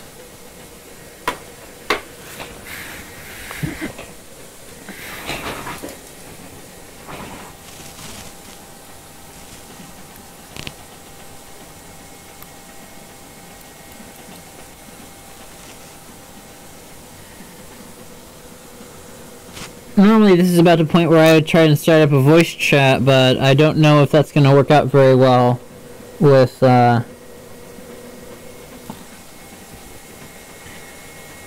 Wirecast. I think I know how to do it, but I think we should be done experimenting with audio for now. Unless you want me to try, then I can.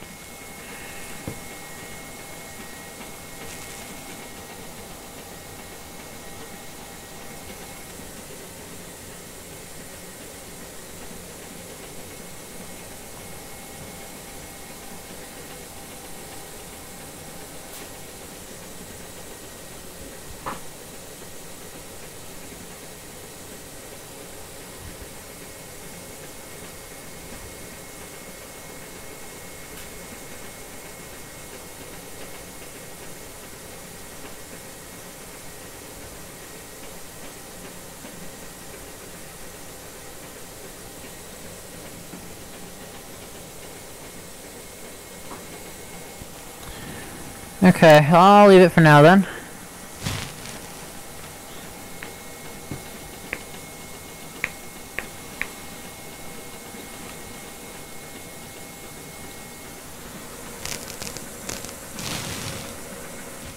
I feel like this knob should just pull right off after I've pulled out the screw on the end of it. I'm going to...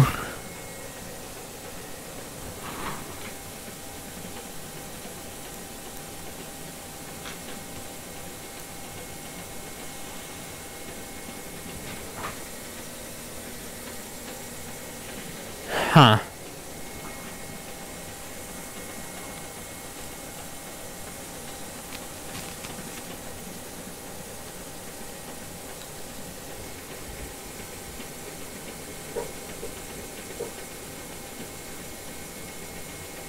Got a little bit of a bouncy column here.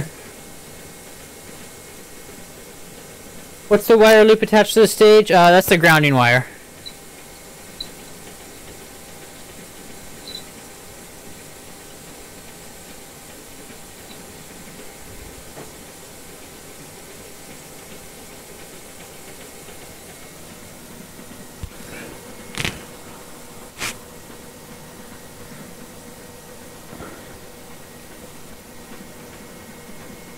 Huh.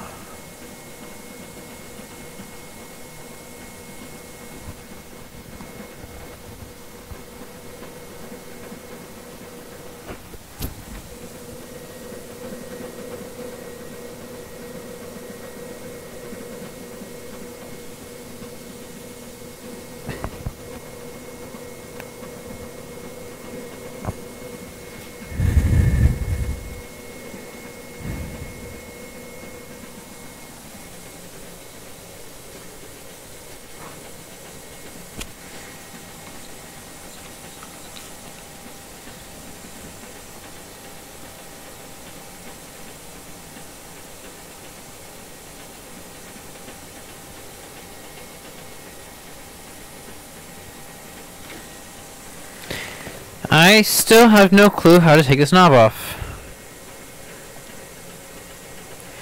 I feel as if this should not be that hard.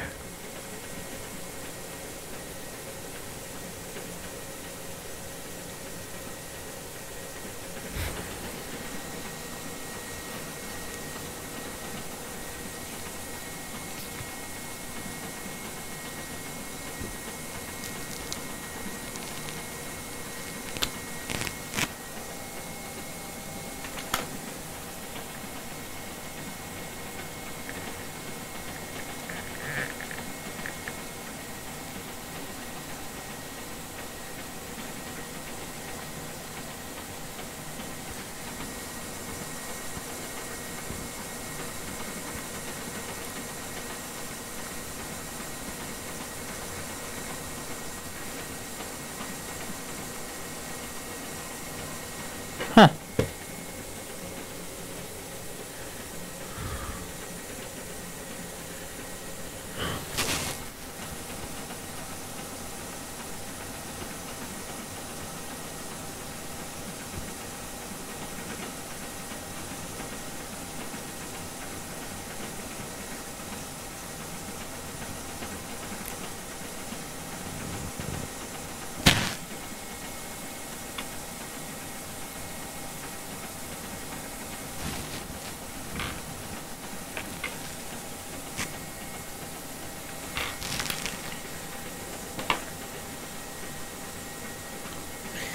You know, I'm not going to be pulling this thing back down to vacuum anytime soon, so I'm going to go ahead and shut the pumps off.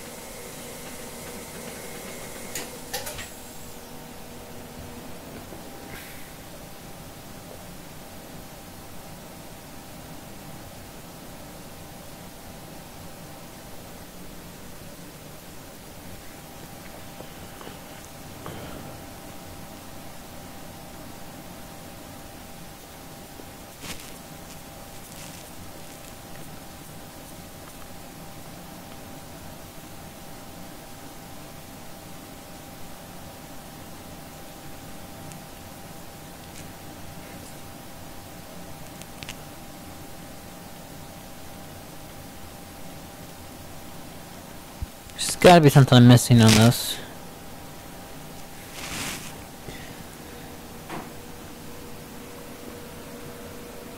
You know, I've got another one of these, I think, somewhere. I'm going to see if I can pull that second one of these parts out and figure out how it comes apart so I can take this one apart.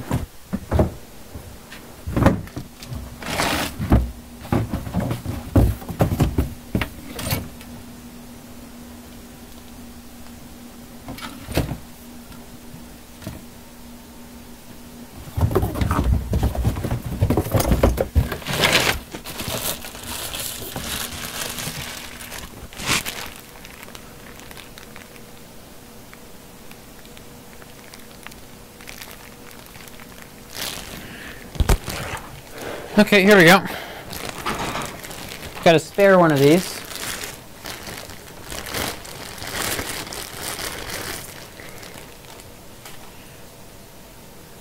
So, try and take this apart and use that as a guide for what to do with this one that's currently on the microscope.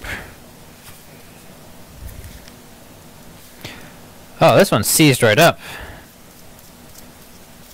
This one doesn't even turn. Jeez.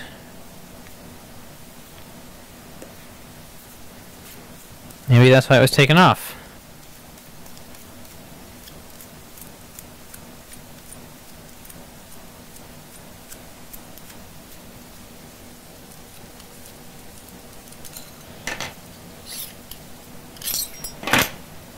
Oh, that's why it's seized. Okay, so if I pull those three in, it should unseize. No, that's not why it was seized.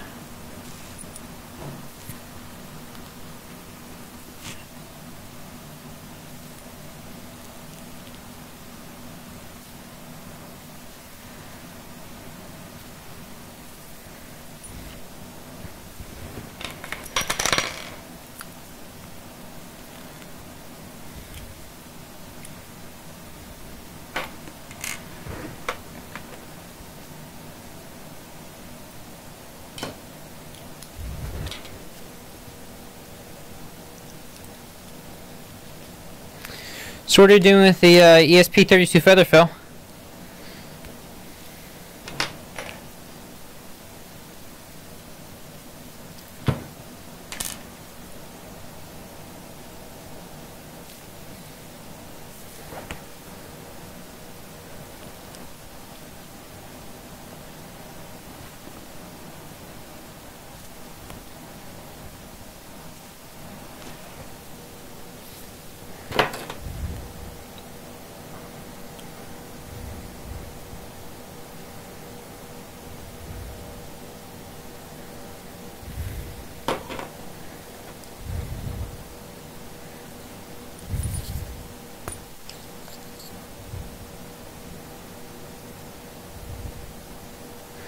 Okay, so this does pop off.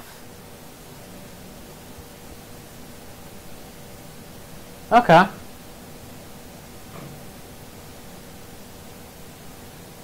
that's an interesting way of doing it with the ESP32. Okay, so the key to this is to brute force it off. It's not what I wanted it to be, but we can do that. So go to the end.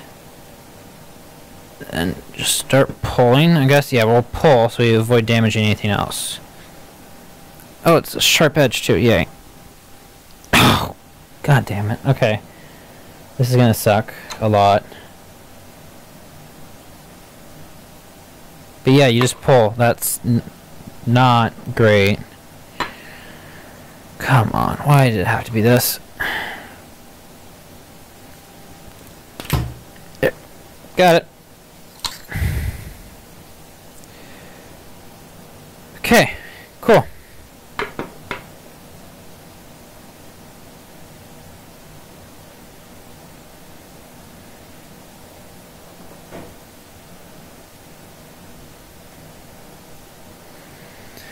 And now I have to disengage these. Oh, sweet. You can turn this rod to make adjustments to the actual position. So we'll go ahead and set this for something.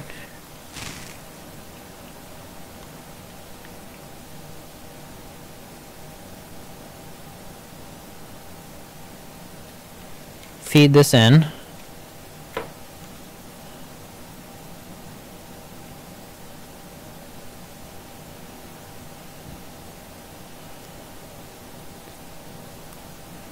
Now, in theory, we should be able to take this to the other end.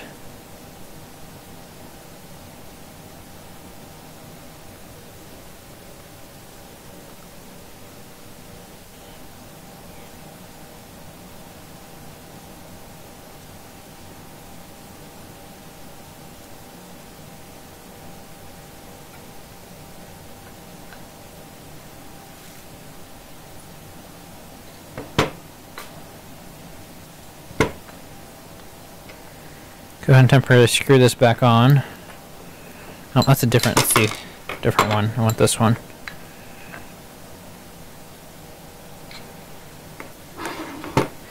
Okay, well, I'm glad I figured out how that worked. It turned out I was just being too gentle.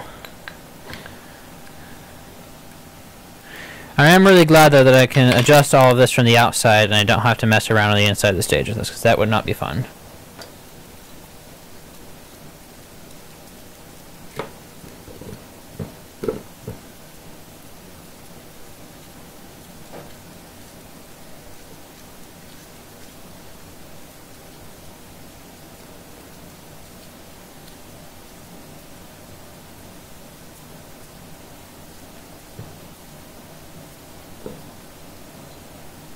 Sweet, I can reach the other side with it now.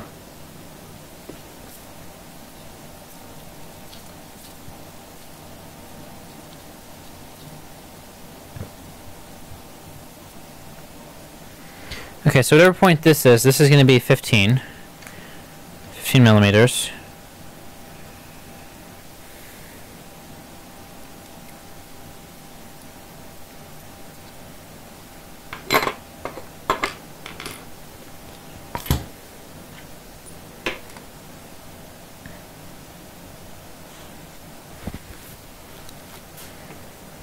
So this gets mounted back on, or not mounted, just slid in place for now.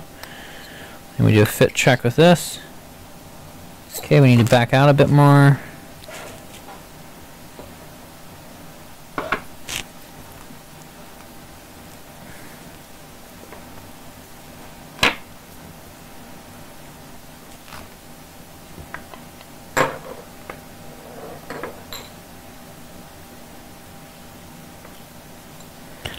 This is actually a pretty clever adjustment mechanism. I'm kind of impressed with this. Annoyed that it stopped working, but I'm still impressed.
Okay, overshot it just a bit.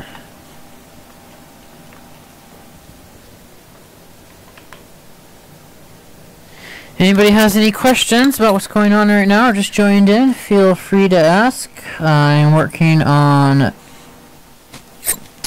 realigning some stage controls that were so far out of whack they weren't even letting me bring the stage to 0, 0, 0. I could get to negative 15, 0, 0. Or negative, sorry, like negative 3, 0, 0. I should have negative 15 plus 15 on X, negative 30 plus 30 Y, and 1539 WDZ.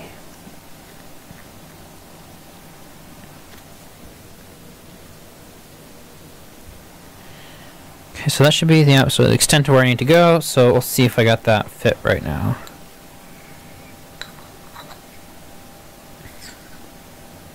Did not. Okay, so keep that stationary while twisting this.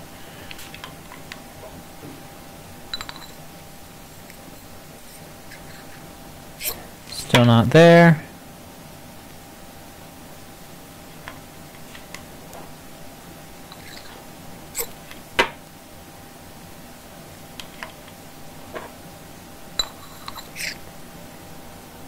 Right there, perfect. Okay, so now we can lock this in.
This whole process right now is a lot of guess and check, so it's going to take me a second to really get it dialed in like I want it to be.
Okay, I think I got it.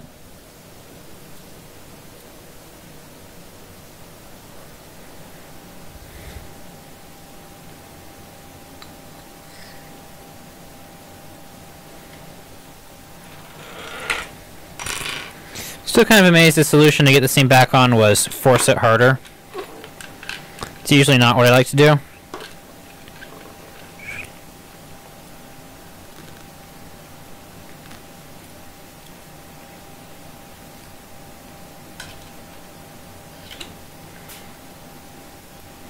And I also left very few apprentice marks behind, which is always good.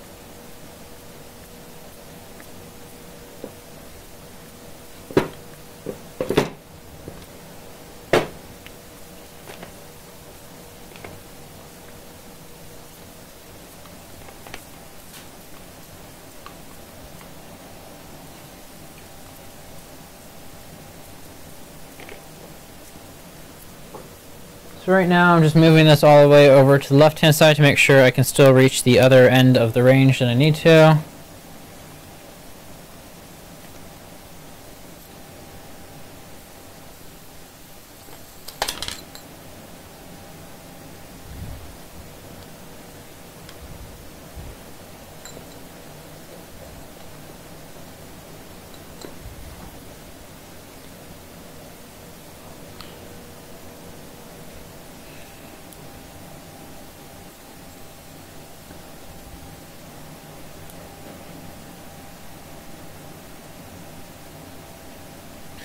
It appears that that is the case, so I can go ahead and tighten this thing up now. We'll be good to go. Sweet, I can actually have a fully functional stage.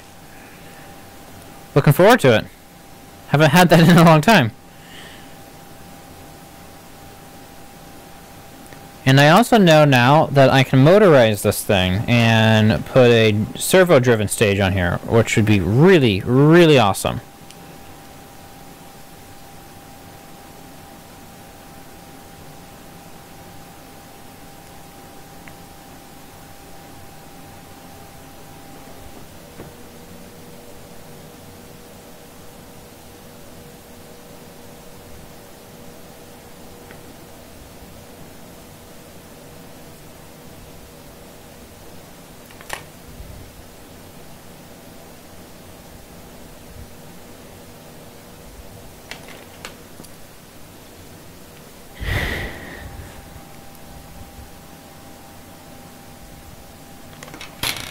So the servo-driven stage, I don't have to sit here jogging it manually. I just hit a joystick and it moves.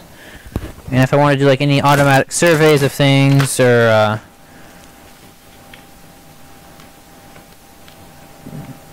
do some larger scale data acquisition, then that is a functionality I am going to need and now actually have the option of putting in with relative ease because I got this big gear exposed.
Okay, problem is, now this adjustment screw I've been using is incredibly loose, and I gotta figure out how to tighten it back up.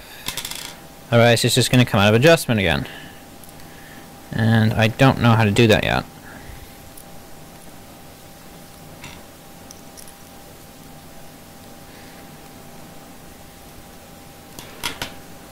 Much less how it was previously done.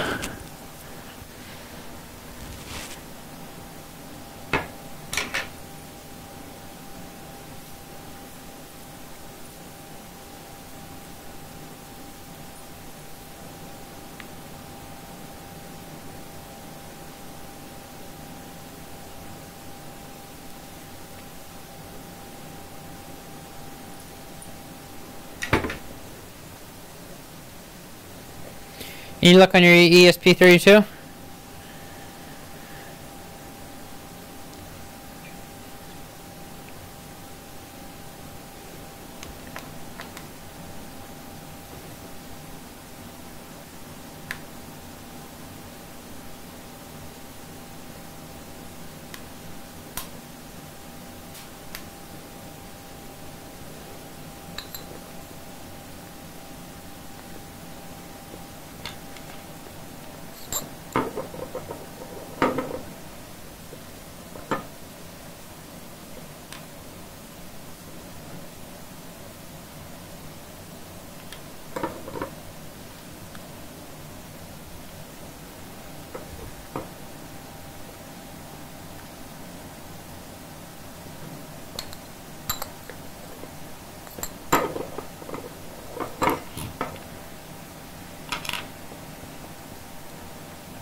Oh, that's too bad. So that's how that comes apart. Which I guess is interesting. So what part's seized? Oh, it's this planetary gear that's seized.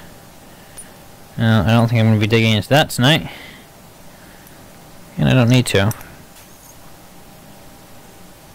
It would be nice to know how to tighten that collar down. So how you do it? Okay. That's how you tighten the collar down. So let's get this dialed in perfectly.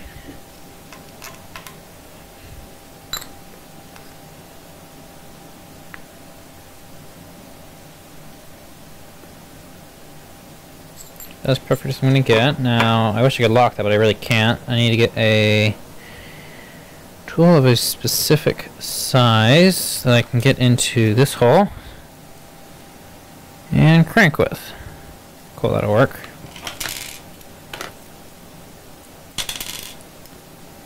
I'm sure there's a specialized wrench that exists for this, but I don't have that wrench.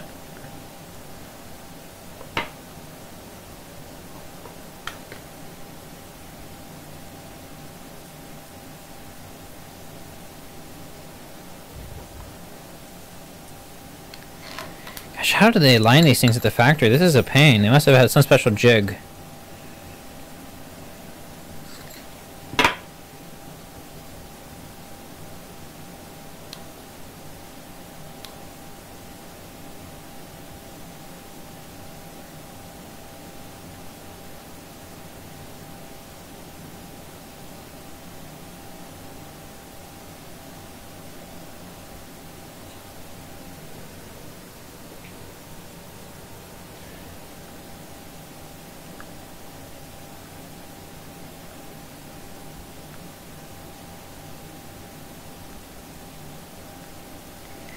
Phil, are you still interested in some of those prints we talked about a while ago?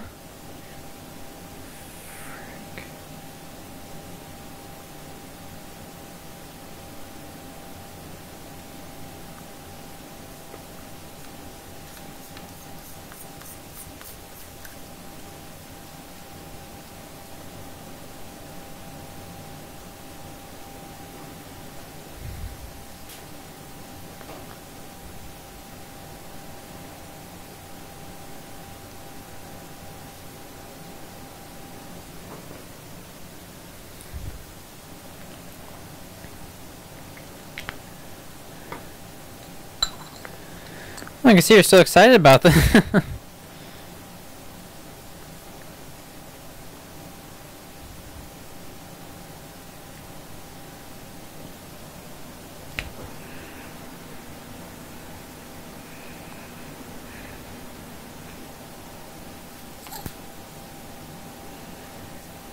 Do you still have the folder with them in them, or what?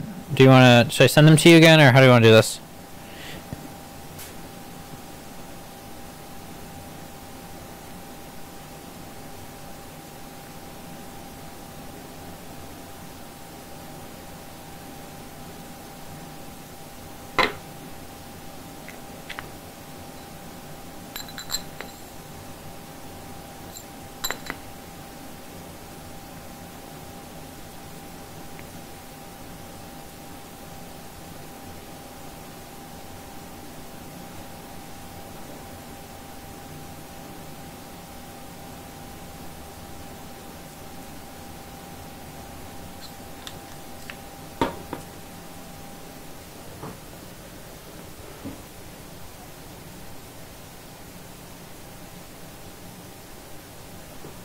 Yeah, that'll work.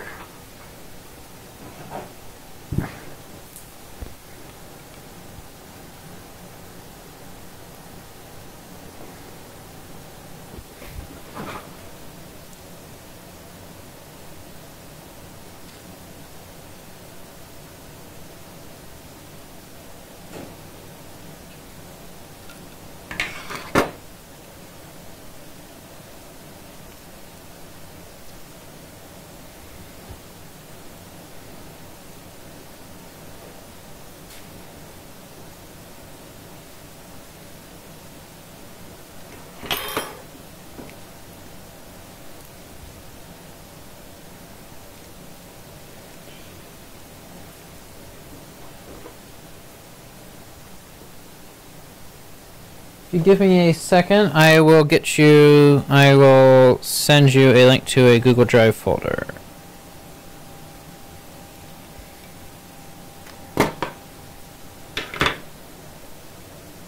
Okay, there we go. That's nice and solid now.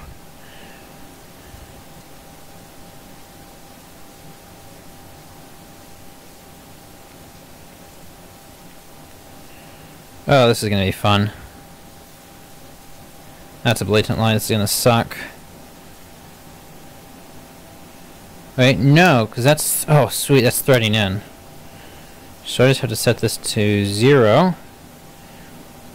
Or just above 0, and then thread in.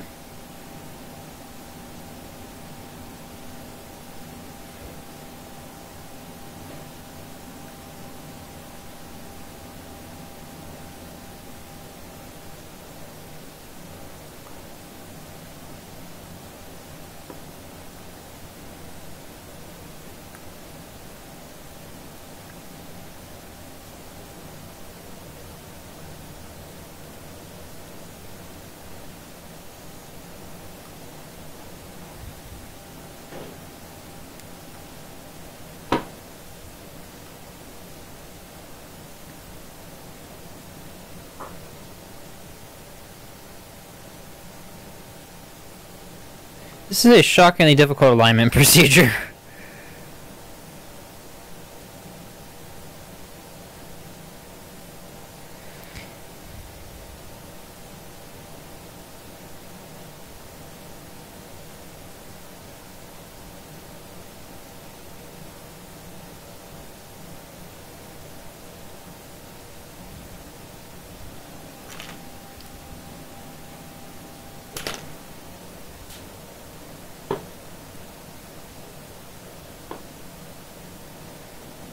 Did I do that wrong? I did that wrong.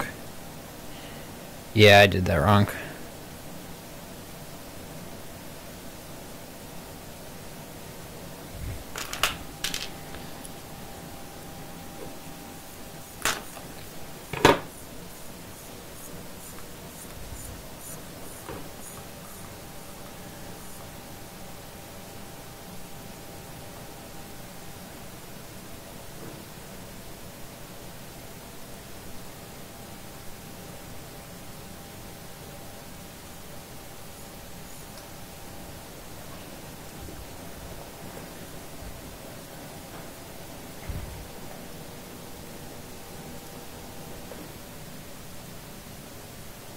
Phil, I DM'd you.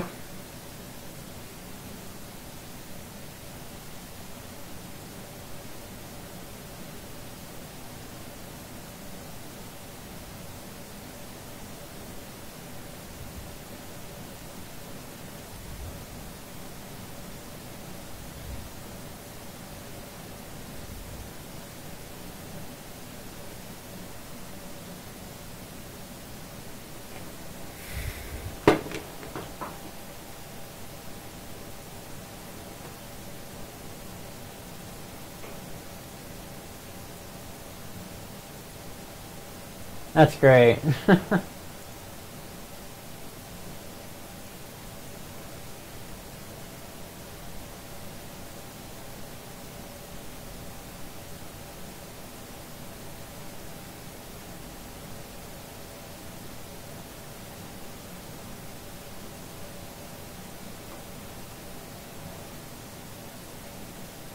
See here. What am I doing? I'm doing this, and then I'm doing this.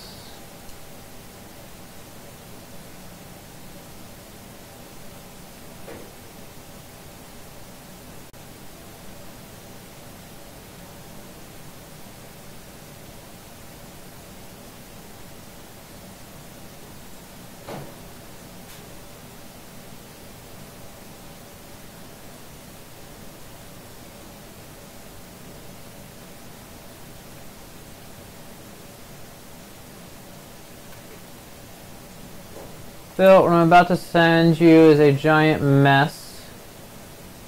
Most of the stuff is anything grayscale is too low for is in general too low of a resolution to print. Though you can just check the resolution on the TIFF and see if it is or not. But all of the stuff that's color and is from the ISI is high enough resolution to print.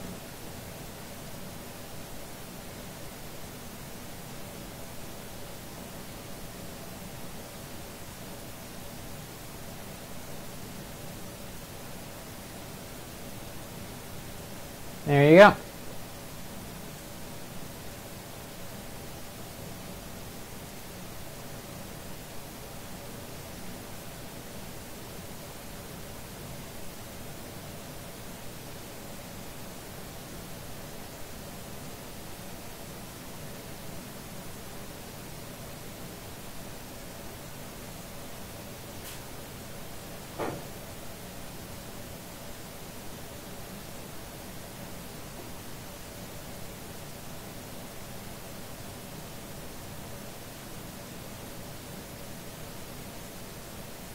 Yeah, no worry.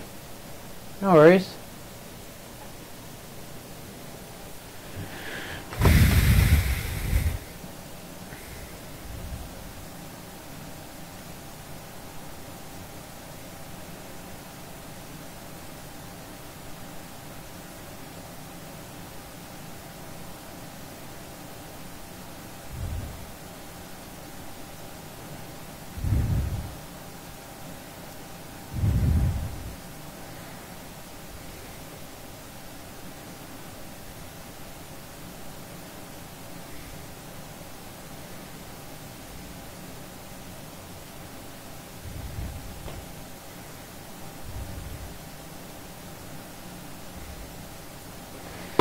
Okay, the determination I'm reaching is that this is next to impossible to do.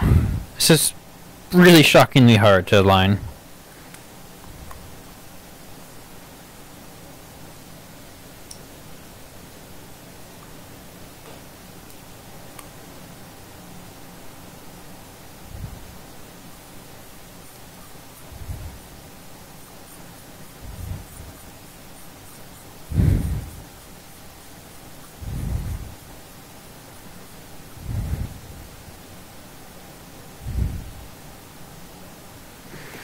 Okay, 9 rotations is what my offset is. So for this to work properly, I have to perfectly offset this by 9. 1, 2, 3, 4, 5, 6, 7, 8, 9.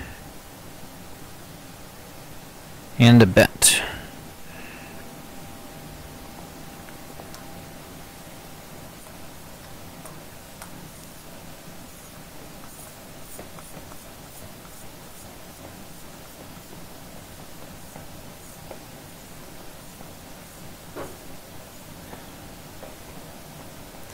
Now, in theory, that should have done it, but there's no way I got this right on the first try. Because that doesn't happen. What? No way! I got that dead on! I feel kinda cool. It's great.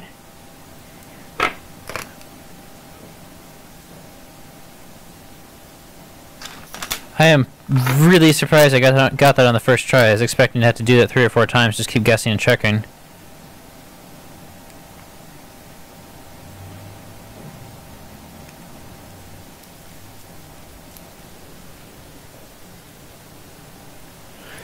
Phil, did you look into what's in Building 87 at all?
Okay, I should be back now. Buzzing should be gone. The batteries died in the receiver.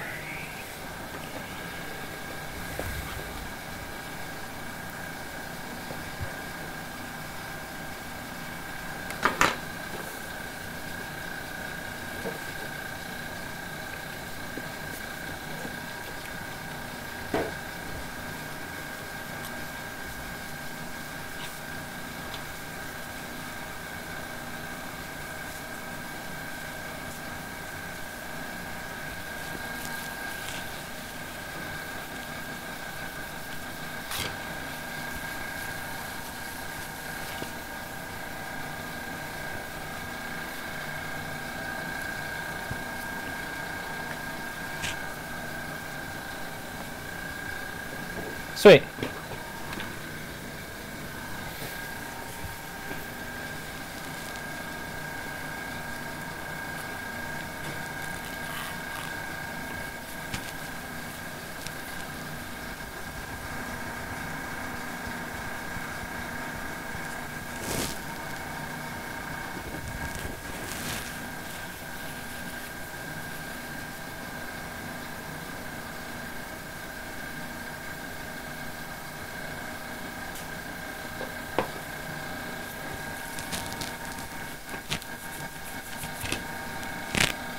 Just polishing the threads right now.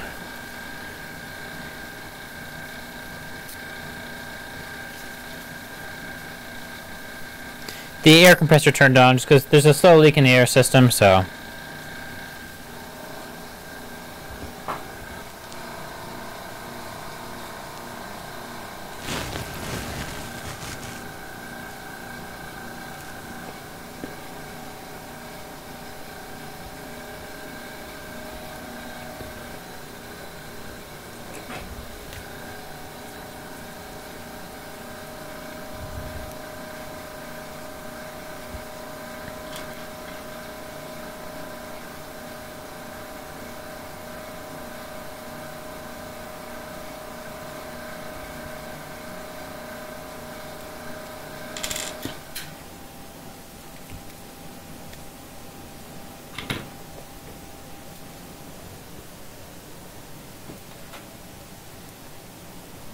It's one way of doing it.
Gonna clean this up real quick.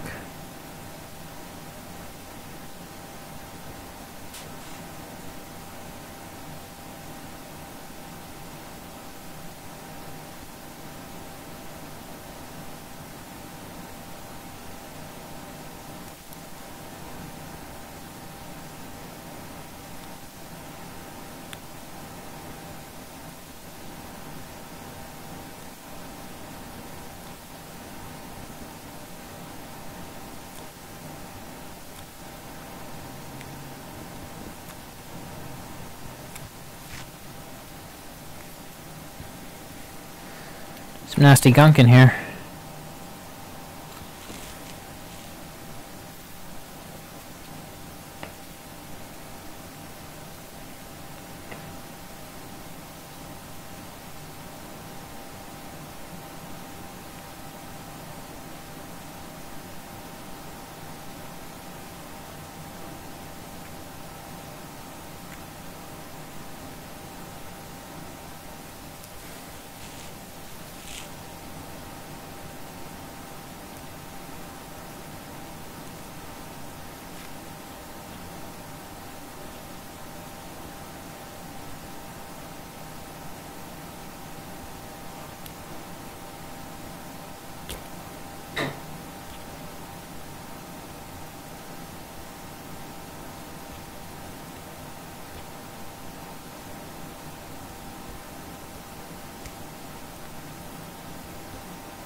Yeah, we're not gonna get all this tonight. This stuff takes forever to clean out. You gotta go groove by groove on this stupid thing. Unless I can use the chemoid maybe to push down really hard. Oh yeah, that's working. Cool, we'll do that instead. I'll probably do a really good job as a toothbrush.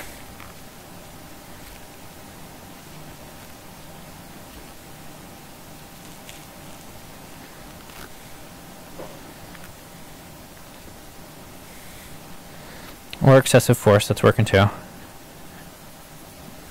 Excessive force seems to work out pretty well fairly frequently.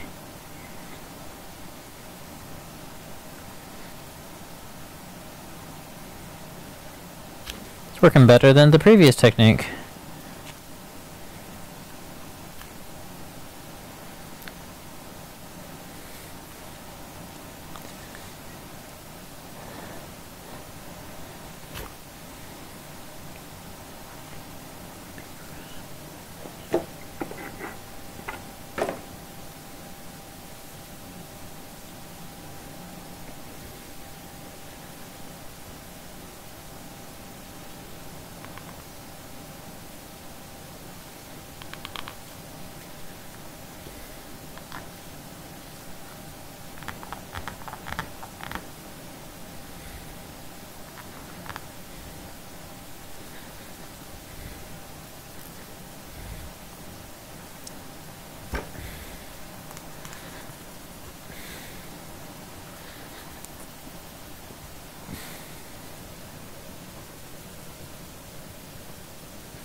Bill, did you see my tweet on Parafilm?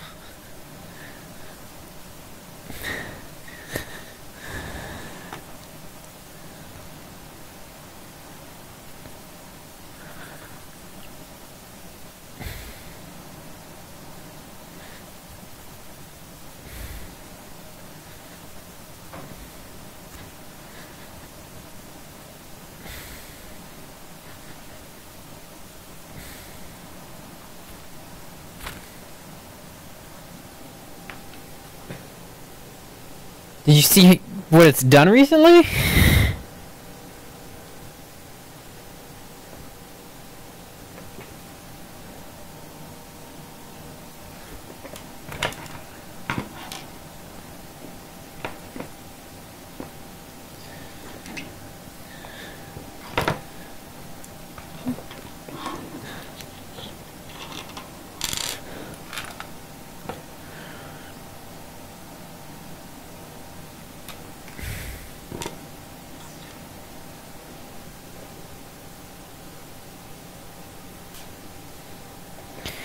It wasn't just somebody, it was a whole bunch of somebodies.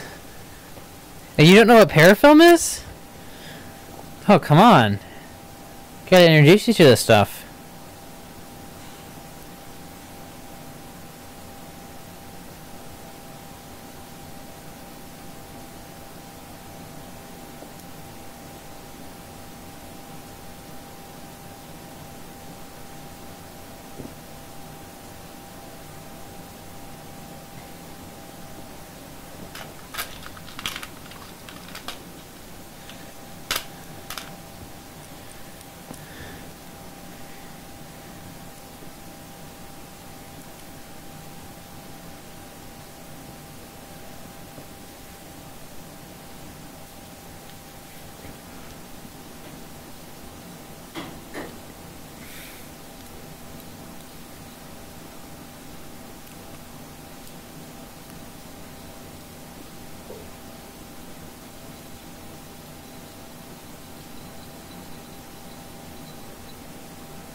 It's more than saran wrap. The way that it stretches and the way it sticks is really, really good.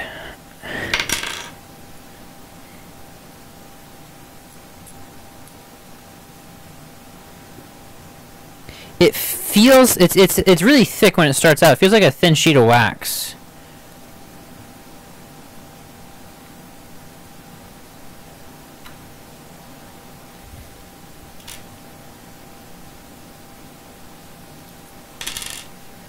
Okay, just got this thing put back together again. Finally, it's been long enough. And let's do a motion test, see if I can get all the way across.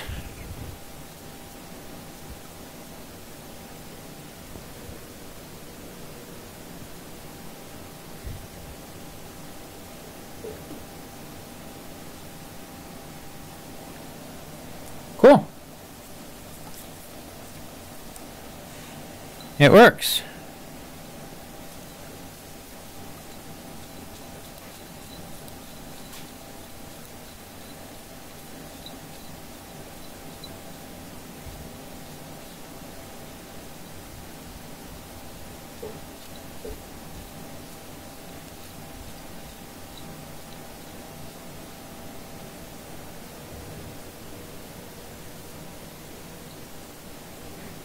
My other axis have alignment too.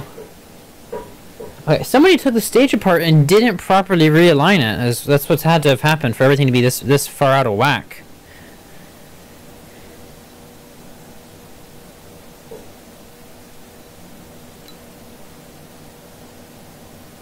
Yeah, that's not right. Darn it!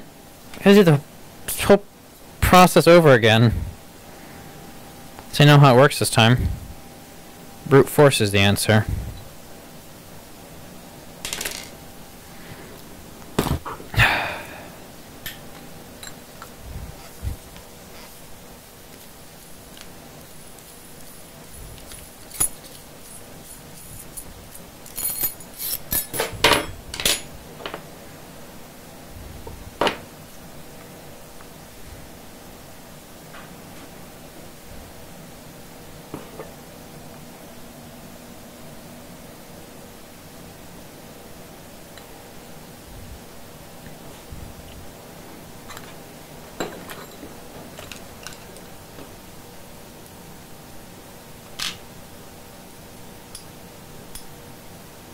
Yeah, it's not that bad to buy a box of the parafilm on Amazon.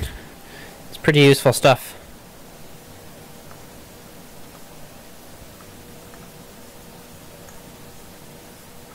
Yeah, brute force is the only answer in this case. There's no other way of getting the piece off.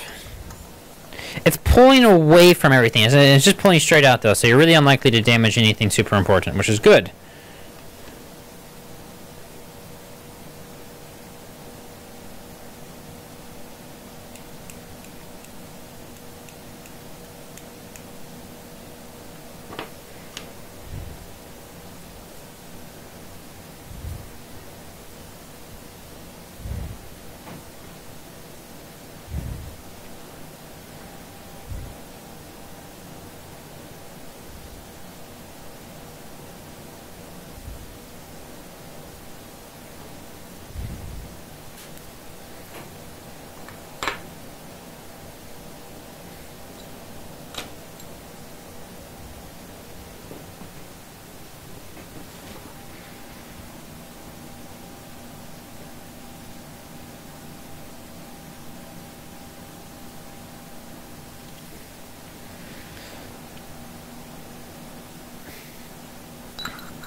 Well, this one was easier than this first one. Got it dead on too. Sweet. So it took me about just about an hour to figure out how to do on the first one. Took me about 3 minutes doing the second one.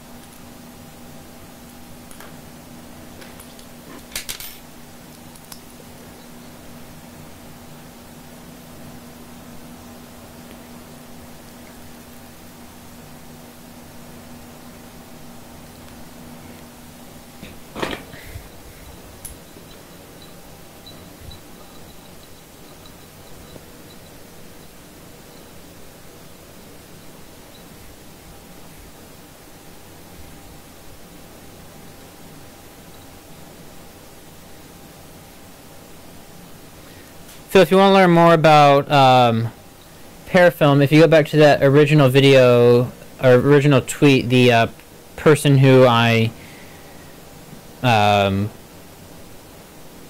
in there is Alexa Daniels. She has a YouTube channel. She did a video on, she does a series called What If, or What Is This Thing, on lab hardware, and she did a video on parafilm.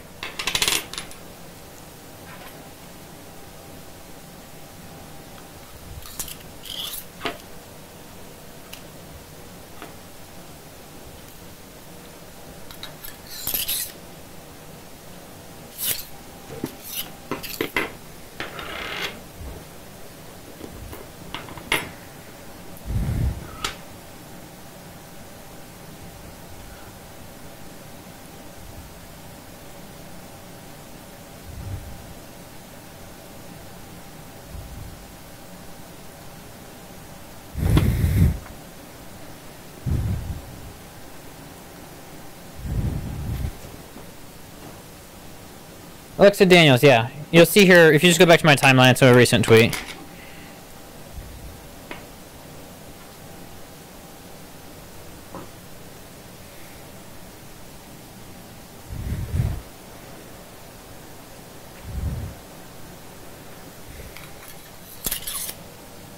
Okay, putting the covers back on. For the retainers.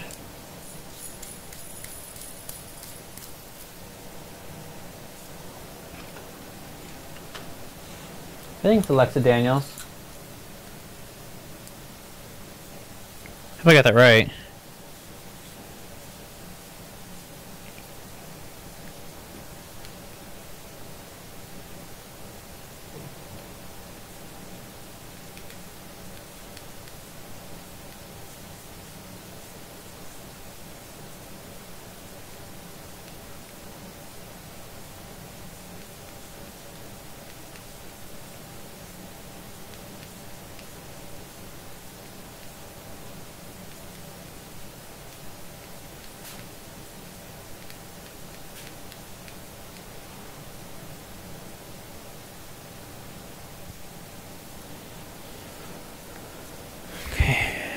Okay, everything still moves where it should. Well, now it moves where it should. It didn't used to.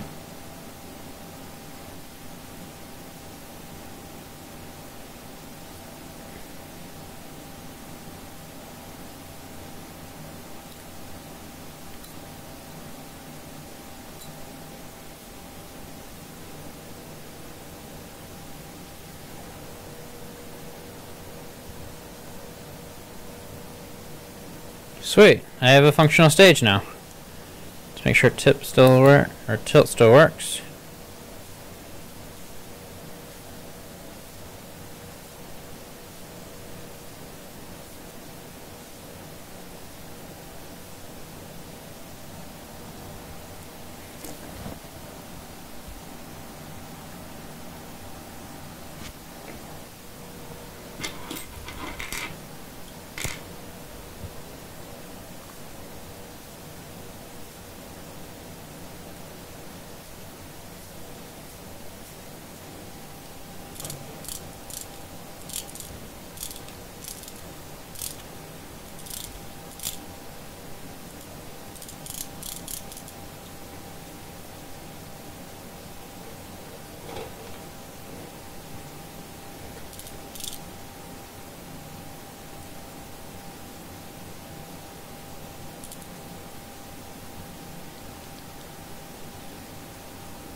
Okay, so it looks like I have a fully functional stage again.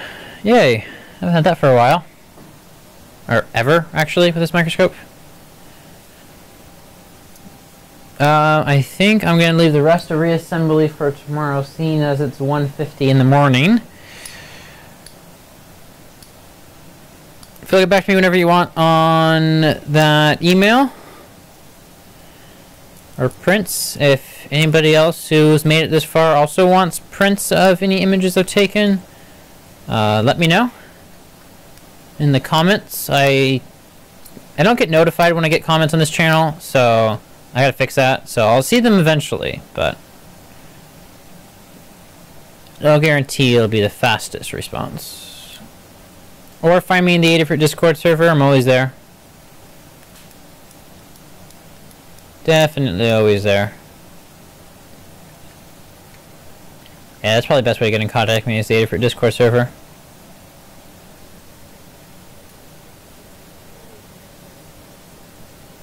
Anyways, with that, I am going to say goodnight. Thank you for dealing with me as I screwed up the audio over and over and over again. Hopefully it was worth it.